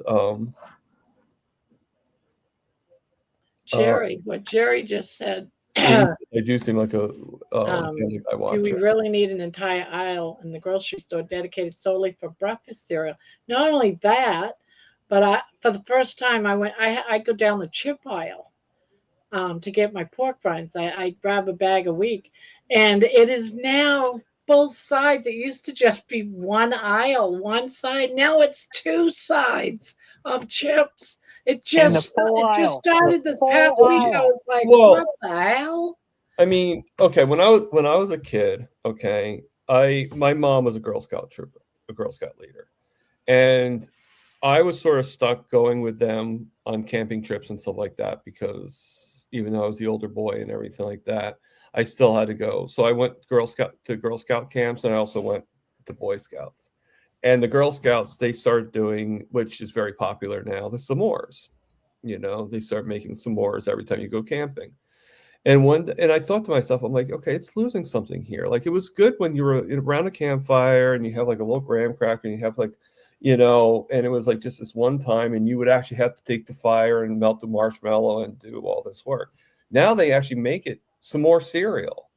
They have some more ice cream, you know, and it's like okay, I get that what you're doing and you're using something that is pretty good. I get it, but it's overdoing it. You know, like what happened to doing it with family? What happened to having a telling ghost stories while doing this and doing all this fun stuff? You kind of downgraded it a little bit, you know? And so I mean, yeah, you do need all that room because everything has to be like elaborated. You know, you have to have your chocolate Crazy. chip cookie cereal. You have to have, you know, and I'm being sarcastic here, obviously, but you know, like obviously they have to make more room because you're getting all like you should see like the candy at my store that I work at. You know, it's like they have like about like 15, 20 different Reese's cups. Whatever happened to just peanut butter and chocolate? Like, well, you know, like, well, we have to have Reese's with M&Ms in them. Well, why? Well, you know, Like, because it's America, probably we're the land of plenty. But you know, let me just say this. You know, you could see RFK Jr. Okay, got great ideas, but as far as I'm concerned, he's just a worthless hunk of protoplasm. And here's why. Okay, as I quoted to you some statistics about diabetes. It's our number one health problem in America. Okay, diabetes is the number one cause of clogged arteries and heart attacks, okay? And strokes. Number one cause. So if you're going to make a dent in the problems, okay, you go after the biggest offender, right? right. So you knock out diabetes. When you knock out diabetes, you're going to knock out a lot of stuff, right? And you don't hear anything about diabetes in the news. It should be all over the news every day. It should be, you know, I remember when JFK got up and said, presidential fitness. You got that's when we started doing push-ups and sit-ups and everything else in gym class, okay? We're gonna make a fit America. JFK led that. You know, JFK was a skinny, sickly child. He went to Florida. Obviously, he had all the money and training table and lifted weights and built himself up. Why? So he could serve America in the armed forces. I have to go. Okay, Barbara, that's fine. Well, I'll see you later on. And we've lost, and this is what I say about us as a group. Okay, what separates carnivore lifestyle from everybody else on the planet? We got grit, we got determination, and we're a bunch of rebels. Okay, we're the black sheep of the nutrition world. Okay. And the doctor, we got 90% of everybody's against us. Okay. And I gotta say one thing about my primary care physician. That person is a very polite individual. I expect to see blood coming out of their lip at any time. I know they don't, and I don't. I'm pretty nice when I go to the doctors now. I don't push things like I used to. I don't pound my fist on the table. Okay, I'm pretty calm. I'm pretty cool. I'm pretty collected. But and you know what's in the back of my mind when I'm making changes in my diabetes right now? I'm picking insulins that I can buy without a doctor's prescription. Mhm. So I can go into Walmart, get the insulin I need. I don't need a doctor. No. All I need my doctor for right now is my prescription for my CGM. It's the only thing I need my doctor for right at the moment. The only thing I need. Okay.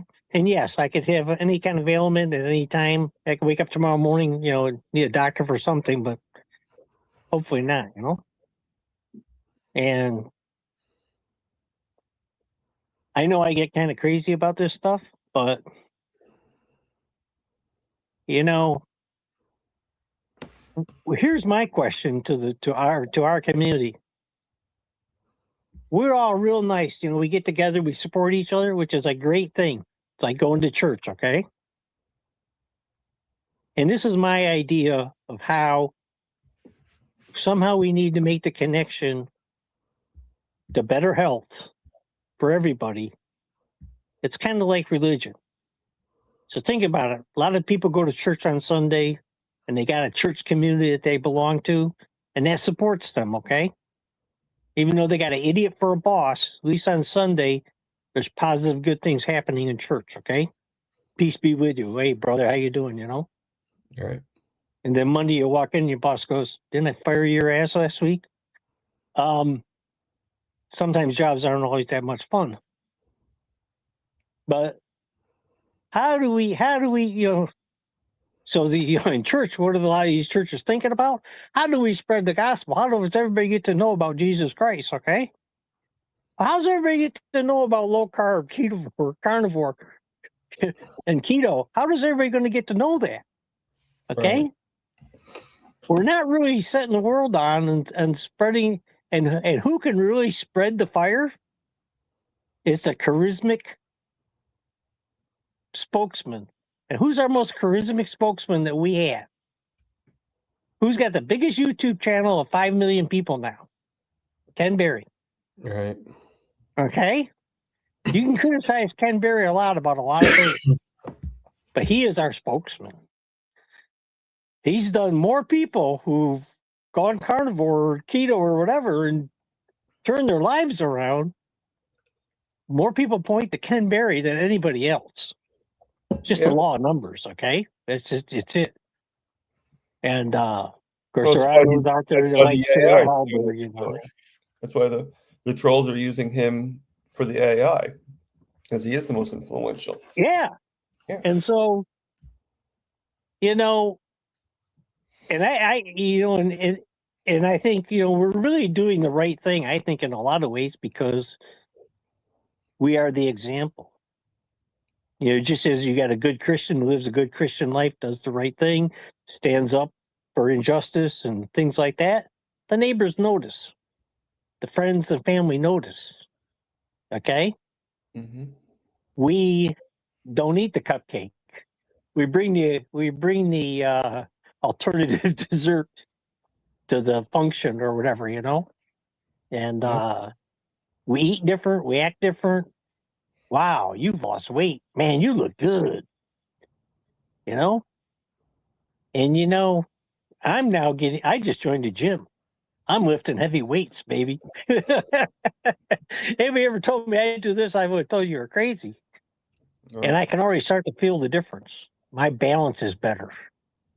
My whole body's better now. And I've only been lifting for a week. Okay. I just started. And it's and I started reading a book. It's a sci-fi book. It's 2323. And it's in the future.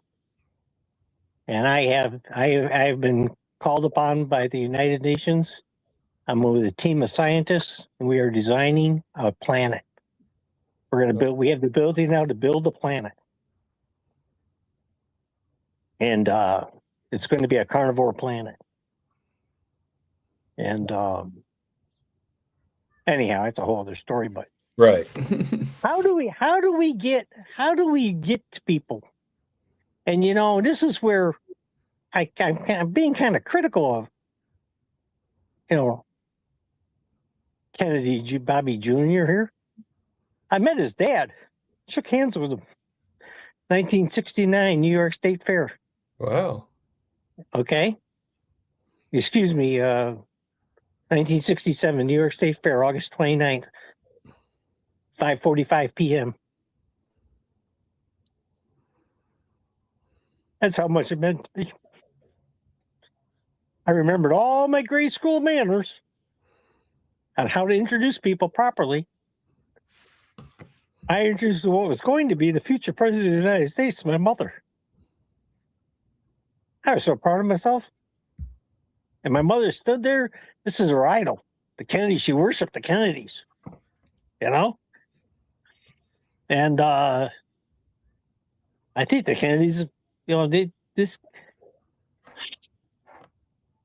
and maybe he's doing the right thing. Maybe he's picking and choosing his battles better than I know, but I just think, this diabetic world that we live in, and I think my daughter, even though I don't think you can stop kids from eating carbs to some degree, I don't think you can stop it. They're going to eat some kind of carbs, unless they're type 1 diabetic or something, and the whole family gets behind them. But my daughter does weird things in her house. She buys Halloween candy from her kids. Right. So they can't eat it.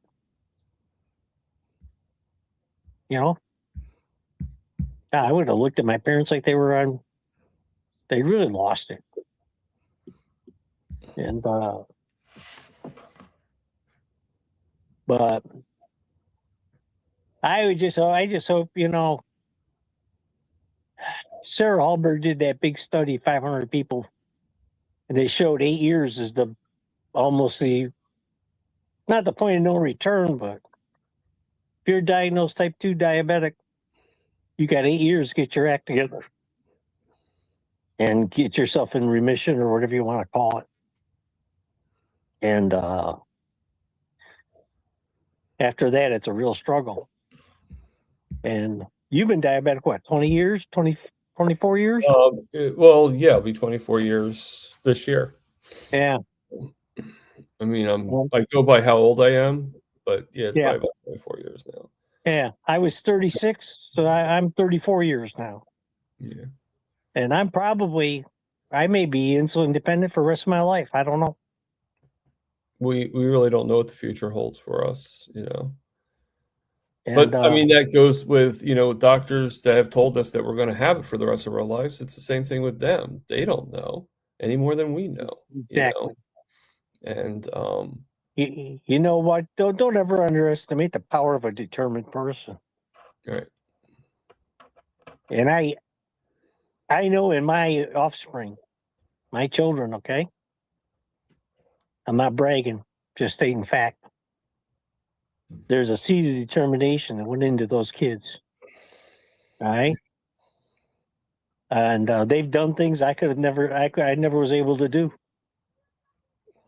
And talk about a pig-headed individual. I'll talk about my son-in-law. He knows what I think. That pig-headedness plus my determination, okay? My grandkids are animals, okay? Why is my grandson and granddaughter, why are they at the top, in the top 1% or better of all Irish dancers? Because they got this thing in their crawl that they're going to be number one. Mhm. Second place is not acceptable. That's how they think. And nobody's forced this on them. This is their personality coming out. Okay. Right. Their own upbringing. So, well, not upbringing, but their own mind bringing. So Yeah. And, when they go to the start line of a long distance race, they're thinking the same thing. Right. All you people are going to be behind me. They've got that. Do you remember the Great Runner from 1972? Steve Mm. Prefontaine? Oh, I've heard the name. Yeah. Yeah. You ever want inspiration? Go watch the movies on YouTube. There's 2 movies. They're wonderful. Okay. And he was all out runner. Go out, take the lead, span the lead, and win the race. Don't hang back and kick at the end and win in the last 20 or 30 yards. No. Lead it all the way. And guy was amazing. And we don't even know how he really died. Other than it was a car accident. We don't know what happened. Right. And just, but anyhow, I've said too much, but No, you're fine. But I'm starting to get a little tired, actually. So I just want to read some things that I starred. yeah. That were about kind of what we were talking about. Just some comments that people made. So to give them a little, and we just got joined by JoJo. Well, I call her JoJo. Josephine. Just joined. So let me just see what this last thing says. Great. And just let me just see if anybody said anything in. So Bill Cook actually joined us on Instagram. So hey, Bill. I mean, he might be gone now because Instagram is Instagram, you know. But Kathy B here. She says 2 different things. It looked like she said, when I slowed down on red meats, it made me anemic. So, and why am I not seeing? She said something else too, but I can't find it now. I thought I started, but maybe not. And then Michael United Carnivore Selly joined us in the chats. So hey, Michael. Hopefully you're still here. And I got to warn you. I invited Tony Hampton to our life. that's a good thing, I would think. Yes. If he shows up, okay. Okay. I told him about you and me. Okay. And I told him I gave him the date and everything. And he thanked me. Yeah, he actually thanked me. So Wow. I don't know if it'll happen or not, but Wow. Okay. I thought, well, that'll be hell, you know. Yeah, no, I mean that's Tony Hampton's. I like Tony Hampton. I met him a couple times on Zoom calls and stuff like that, but I don't know if he'd actually remember me or not. But you know, because there's Zoom calls, you know, you even, you know, you're in there, but they don't know exactly who you are and stuff. You know, yeah, Bella had him on once. Kiltz had him on a few times. Carrie, I think, had him on once. So it's like, you know, like he's the guru, you know, of carnivore. So You know, he trained under Eric Westman. yeah, I know. And Eric Westman actually worked with the original carnivore. Yeah. Atkins. Atkins, yeah. Atkins hired Westman. Yeah, so that's kind of weird how the chain goes, you know, goes in there. So Bride's Biscuit. Oh, I'm sorry. Yeah, I'm just saying we may break through yet. Oh yeah. I mean, you know, it's a journey, you know, and sometimes you kind of wish the journey would be going faster than it is. But the thing is, you got to trust the process and do. And I think I think doing this blood work and finding out about my vitamin D levels was a good thing, because now I know what to do. Now I know I need to raise my levels and to help me out, you know. And now you're an advocate for getting your vitamin D checked once a year. Yeah. Yep. So it's I like to actually check it before once a year. I like to actually check it like more like at least every 3 months, until we just get the answers and get where we want to go, you know, especially for me. I'm not saying you have to do that. I'm just saying for me, I think that I want to get them checked every time, you know, just to make sure that they're going where I want them to go, you know, make sure what I'm doing is the right thing. Bride's Biscuit says it's enriched other lives. It's devoided of nutrition because it's not food, it's a product. I think he's talking about what we were talking about before about the additives and stuff like that. So, and then Bride's Biscuit says, yeah, they used to call it bioengineered food. Now they call it Soylent Green. So, which we were talking about when Grandma saw the ingredients on the Oreos and it said Yeah. and then Raggy Leon says, I was 9 and didn't ever have Twinkies, so I thought I made up a new word. LOL. Hey, if you want to still believe that you made up the word Twinkies, that's up to you, Leanne. No one's stopping you. Go ahead and break that copyright. Yep. And then I saw a joke that that Spanky said that I thought was, I mean, I'm not married or anything like that, but it was still okay. So he writes down, driving down the road and saw my ex. It's funny how I'd hit that changes meaning over the years. LOL. Okay. That's good, Spanky. That's probably, I can see that being true. So let me just check Instagram real quick again. Okay, so I don't really see too many people on Instagram anymore. It's the message is the same for the past like half an hour, so I don't see too much going on there. Oh, here's a little bit about Spanky right here for us. Was diagnosed with type 2 diabetes in 2008, and now I have been off insulin for 5 years and now off all meds, all because of carnivore and ketovore. Yes. I think that's possible for all of us. I think we just go on different levels of our journey. I think it's all about the journey. It's like, what's the old saying? It's not the destination, it's the journey that's important. And I think that even when we hit where we want to be, you still have to kind of like think down the road and be like, okay, now where do I want to be?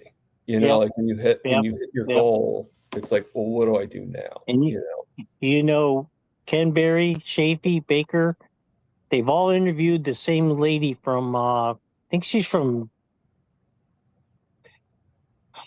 Ecuador, maybe Argentina. She's a scientist. She may be a medical doctor, but she's more in the lab. Okay. And she's done tremendous amount of research about our beta cells. And even what beta cells are considered dead, no longer producing insulin, they have magnified these beta cells under electron microscope hundreds of thousands of times. And they're seeing these trace amounts of insulin still in the beta cell. So she's thinking these beta cells just need something to turn them back on. And maybe that's the carnivore diet that turns your beta cells back on. It just takes 5-10 years. I don't know. Maybe. I mean, that's actually a good thought, and maybe for some people it just takes longer than others, maybe some people it's just like an instantaneous, like, okay, this helped me out quite a bit. And maybe for some people like you and me, maybe it takes a little longer for those beta cells to take effect. Yeah. We don't have much data on carnivores beyond 3-4 years. I mean, this is you look at Rick and you look at the rancher out there. There's just 2 data points. Okay, that does not make anything. Okay, and we don't have that many people. There's Kelly Hogan, 16 years or whatever, and Ken Berry's up to about 10, and Chafee and Baker up around. I think Hills is like 15 too, if I'm not mistaken. But we don't have a lot of data points, is what I'm saying, okay? And I'm saying it could be remarkable 5 years from now. Right. What might happen. I mean, even the people that are long-winded, in a good way, that like the 42 years and the 60, Yeah. Do you really think that they thought when they first started, like, or even now, like years later, oh, I think I'm going to record my progress on eating I'm going to eat just meat. I'm going to record it and see what happens in the future. No, no one thought about that in the beginning. So even by the time it got recorded, it was like Rick was like like at least 40 years before he recorded. If not 40 years, at least 35 before he actually started doing videos and before he started Yeah. saying, "Hey, I'm a carnivore." Yeah. Same thing with Dr. Kill, same thing with Dr. Barry, all them. They Yeah. didn't think like, "Oh, I'm going to jot it down." You know? Because if they did, then there would be some written research. There'd be some information on how it worked, But yeah, like all we're basing it on is, okay, Rick said, and I believe Rick is 42 years in. I'm not saying that. I believe Maggie is 60 years in. I believe that, I don't think anybody's lying about how long they've been doing it, but oh no, yeah, yeah, there's no exactly. substantial proof Right. of it. But just So we're starting at point one right now. go back and look at the statistics I told you. How many people are in the hospital due to diabetes every day? Okay. And what if we eradicate? And what if we cut diabetes from what it is now to 10%? Okay. So we wipe out 90% of the diabetics are gone. Okay. Right. So that means 10 years from now, there's going to be 3 hospital beds empty.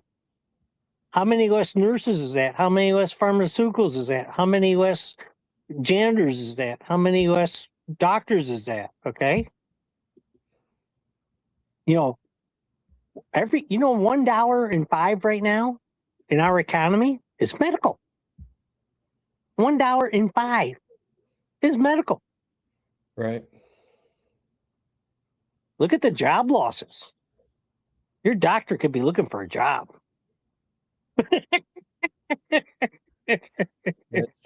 That's true. I'm not laughing at somebody losing their job. I'm just saying, we can. So I'm just going to take that out. I just got a notification that Instagram ended the stream, and I'm like, what's going on here? And we're still talking because we're still on YouTube, but I guess we're no longer on Instagram. So Jerry, you can leave Instagram now because we're no longer there. So, Well, I gotta get ready for tomorrow. I gotta go. I gotta do my proper timing of my fasting here and okay. from my blood work. And I have a doctor's appointment tomorrow around 4:00, like 3-4 o'clock. So, well, good luck with that. And just don't. I think it'll go well, and I already know you're gonna what to be ignore fine. and what not to ignore. So yeah, You basically know what you're doing. You just got to keep doing it. Yeah, I mean, well, hopefully he's not one of I have had doctors that are so gung ho on the statins that they don't pay attention to anything else. It's like okay. Meanwhile, we're talking about like what are we going to do for my insulin? What are we going to do for this? And they're so focused on statin that they don't even like. I had one doctor just kept on talking, and I'm just like, okay, I'm going to get going now. I've been here for like 30 minutes, and you're pretty much not saying anything to me. You're just forcing statins on me. I'll just give me the prescription. I'll fill it. I'll do. It was like $5, and I just took it and dropped it right in the trash. I'm just like, to get you to shut up, this is it, and and then I called and complained afterwards. I said the guy, all he talked about was doing a statin. Like he wouldn't even like talk about anything else. I could have had my ears literally like torn off my head, and he would not even discuss. He wouldn't even look at that. It was just about getting statins. He was literally being a drug dealer. He goes, well, we're not trying to do that, at least not where you notice it, Yeah. He's like, yeah, no, he shouldn't have been doing that. I said no every time, and he kept on forcing it, and I finally, I mean, he got like I reported him, and he's like, yeah, no, he's not supposed to do that. I mean, he probably is supposed to do that, but there's probably a certain limit to where they have to be less obvious about it, you know. And this guy probably didn't know how to keep from being obvious, you know. So Well, you know, I think my primary care physician was trying to take the soft sell, you know, and she said, "Well, yes, you're allergic to statins, Paul, but you know, we have injections now, you know." I go, Jesus. I forget what they call those things. It's got some kind of letter or number which is to it. kind of funny because it's like, okay, I'm allergic to statins, and what would be faster to get into the bloodstream? Well, The these injection or yeah, the pill? You yeah. know? But I guess It's like, this new wouldn't the stuff is injection not. make it worse? You know? I guess this new stuff is not a statin. It's a different class of drugs, and But but you know, I mean, I'm not, they know my take on it, you know, and everything. You know, I have to do what's right for the body. Like they also they also had me taking Manjaro, and they were very happy about that. But I had to stop. It was hurting my stomach. I couldn't keep up with it. You know, even like I was throwing up every day. I was getting my well, gastroparesis back. and, You know, and you know, I think what you're pointing out here is the simple fact that my understanding is, you know, 20, 30 years ago, a new drug took 6, 7, 8, 9 years to get to market. Okay, Yeah. because the testing was really, really involved. Now they come up with an idea for a new drug, and you know, 36, you know, less than 2, 3 it's out years right later, away. It's out right it's away. available. So the long-term studies are being done by the patients who first started taking this stuff. Yeah. And you know, I have realized over the years now, I'm very sensitive to all the type 2 diabetes oral medications. I cannot take, okay? Hmm. Uh, Glucophage, metformin, now maybe if it was introduced much slower to me and more time released, maybe I could have eventually gotten to where I could take one pill every other day or something, but you know, that didn't work, you know. And that Jardius drug where you see the people do the big overweight people doing the happy dance on TV, uh, that put me in the hospital. I had low blood sugar. I had low. It's actually a medical term: low blood sugar ketoacidosis. Okay, Hmm. and one doctor said, "I'll go home and have a glass of water. You'll be fine." And I thought, "Oh Jesus!" And it's just like, yeah, I was on the introductory dose to Ozempic. Okay, quarter gram. And it took the edge off of my appetite, okay? Took the edge off my cravings for sugar. Just made me a little more able to deal with it. They said double the dose. Doubled the dose, and I couldn't eat. And I thought, oh my God. I just, and again, I was back in the hospital. Both those drugs put me in the hospital. Don't tell me that stuff was tested properly. Yeah. Well, And look how fast from COVID, how fast those oh, vaccines. yeah. Like You, like you mean to tell me they had those you know, you mean to tell me that, come on, you know. All right. Well, this was great, Paul. I appreciate you being here. yeah, no problem. I appreciate Sometime when Julia Sometime and when you and I have a private moment, yeah. ask me about the jab and what major company refused their own vaccine. Okay. So Well, sometime we can also discuss that too when you're here on the 16th. no, I would not jeopardize your channel. Oh, it's that bad. Okay, no problem. Well, you know, basically, this probably happens in many things, but one of the drug companies realized that they thought the solution to COVID was not necessarily their vaccine, but they thought their competition's vaccine had value to it, okay? So what they did was they took their first shot from one company, they took their second shot from another company to get the best of both worlds. Wow. That I can say, okay? Okay. Well, And, we'll talk more about it. Definitely. yeah, we'll have fun, you know. You know. So Anyhow, okay, everybody. who So knows? Maybe, I maybe, wanna, I'm sorry. maybe Tony Hampton will show up. Yeah, maybe. You know. And Erin just mentioned that her shirt came in the mail. Good. I hope you like it. I Rick gotta see if just I said can that it looks find like it. yeah, we've been on here for 4 hours and 9 minutes. I So see that. I had stuff I was supposed to get okay, so done. I gotta read this. Yeah, go ahead. Jerry, I'm just making fun of you because I love you. All right. And I know it was autocorrect, but it's kind of weird how autocorrect did this. So this is what I'm reading. I know exactly what it says, so just know that. Okay. Thomas, sing us out like Russ dies. Thomas, go ahead. I know you have it in you. Do it. Yeah, okay. But that's kind of sad that it's actually saying as for Russ to die. Hopefully he doesn't have to die. So let me take this out, and then right before we go, we have a special guest because she's like I don't know if she's saying like don't tell him I'm here. But how can I not know?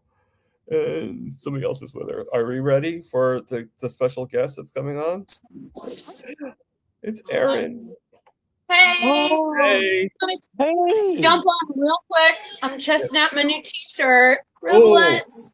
oh my God, look at that. Oh, wow. I love it. I love how you use the red. You got the red one. Did you Yeah, I paint got the that red on one. there? Did you paint that Yeah. on? Can you back up just a little bit, Erin? I don't know. Oh, okay. Yeah. Wow, I love it. And then it has words on the back. Yeah, I know. Well, I'm the one who put them there. I don't know. Advertisement. Yeah. It's pretty Well, cool. I like we gotta see the name coming and going. So it. That has really All right. I know you inspired guys me. been on for a very long time, so I'm just gonna. yeah. Hey, Flash. Hey, I like your haircut. All right. So that being said, live, love, heal. And I don't mean like a dog. I'm not saying like heal, like heal your body, heal your mind, heal your spirit. And for God's sakes, people, eat the meat. All right. See you guys later. Bye bye.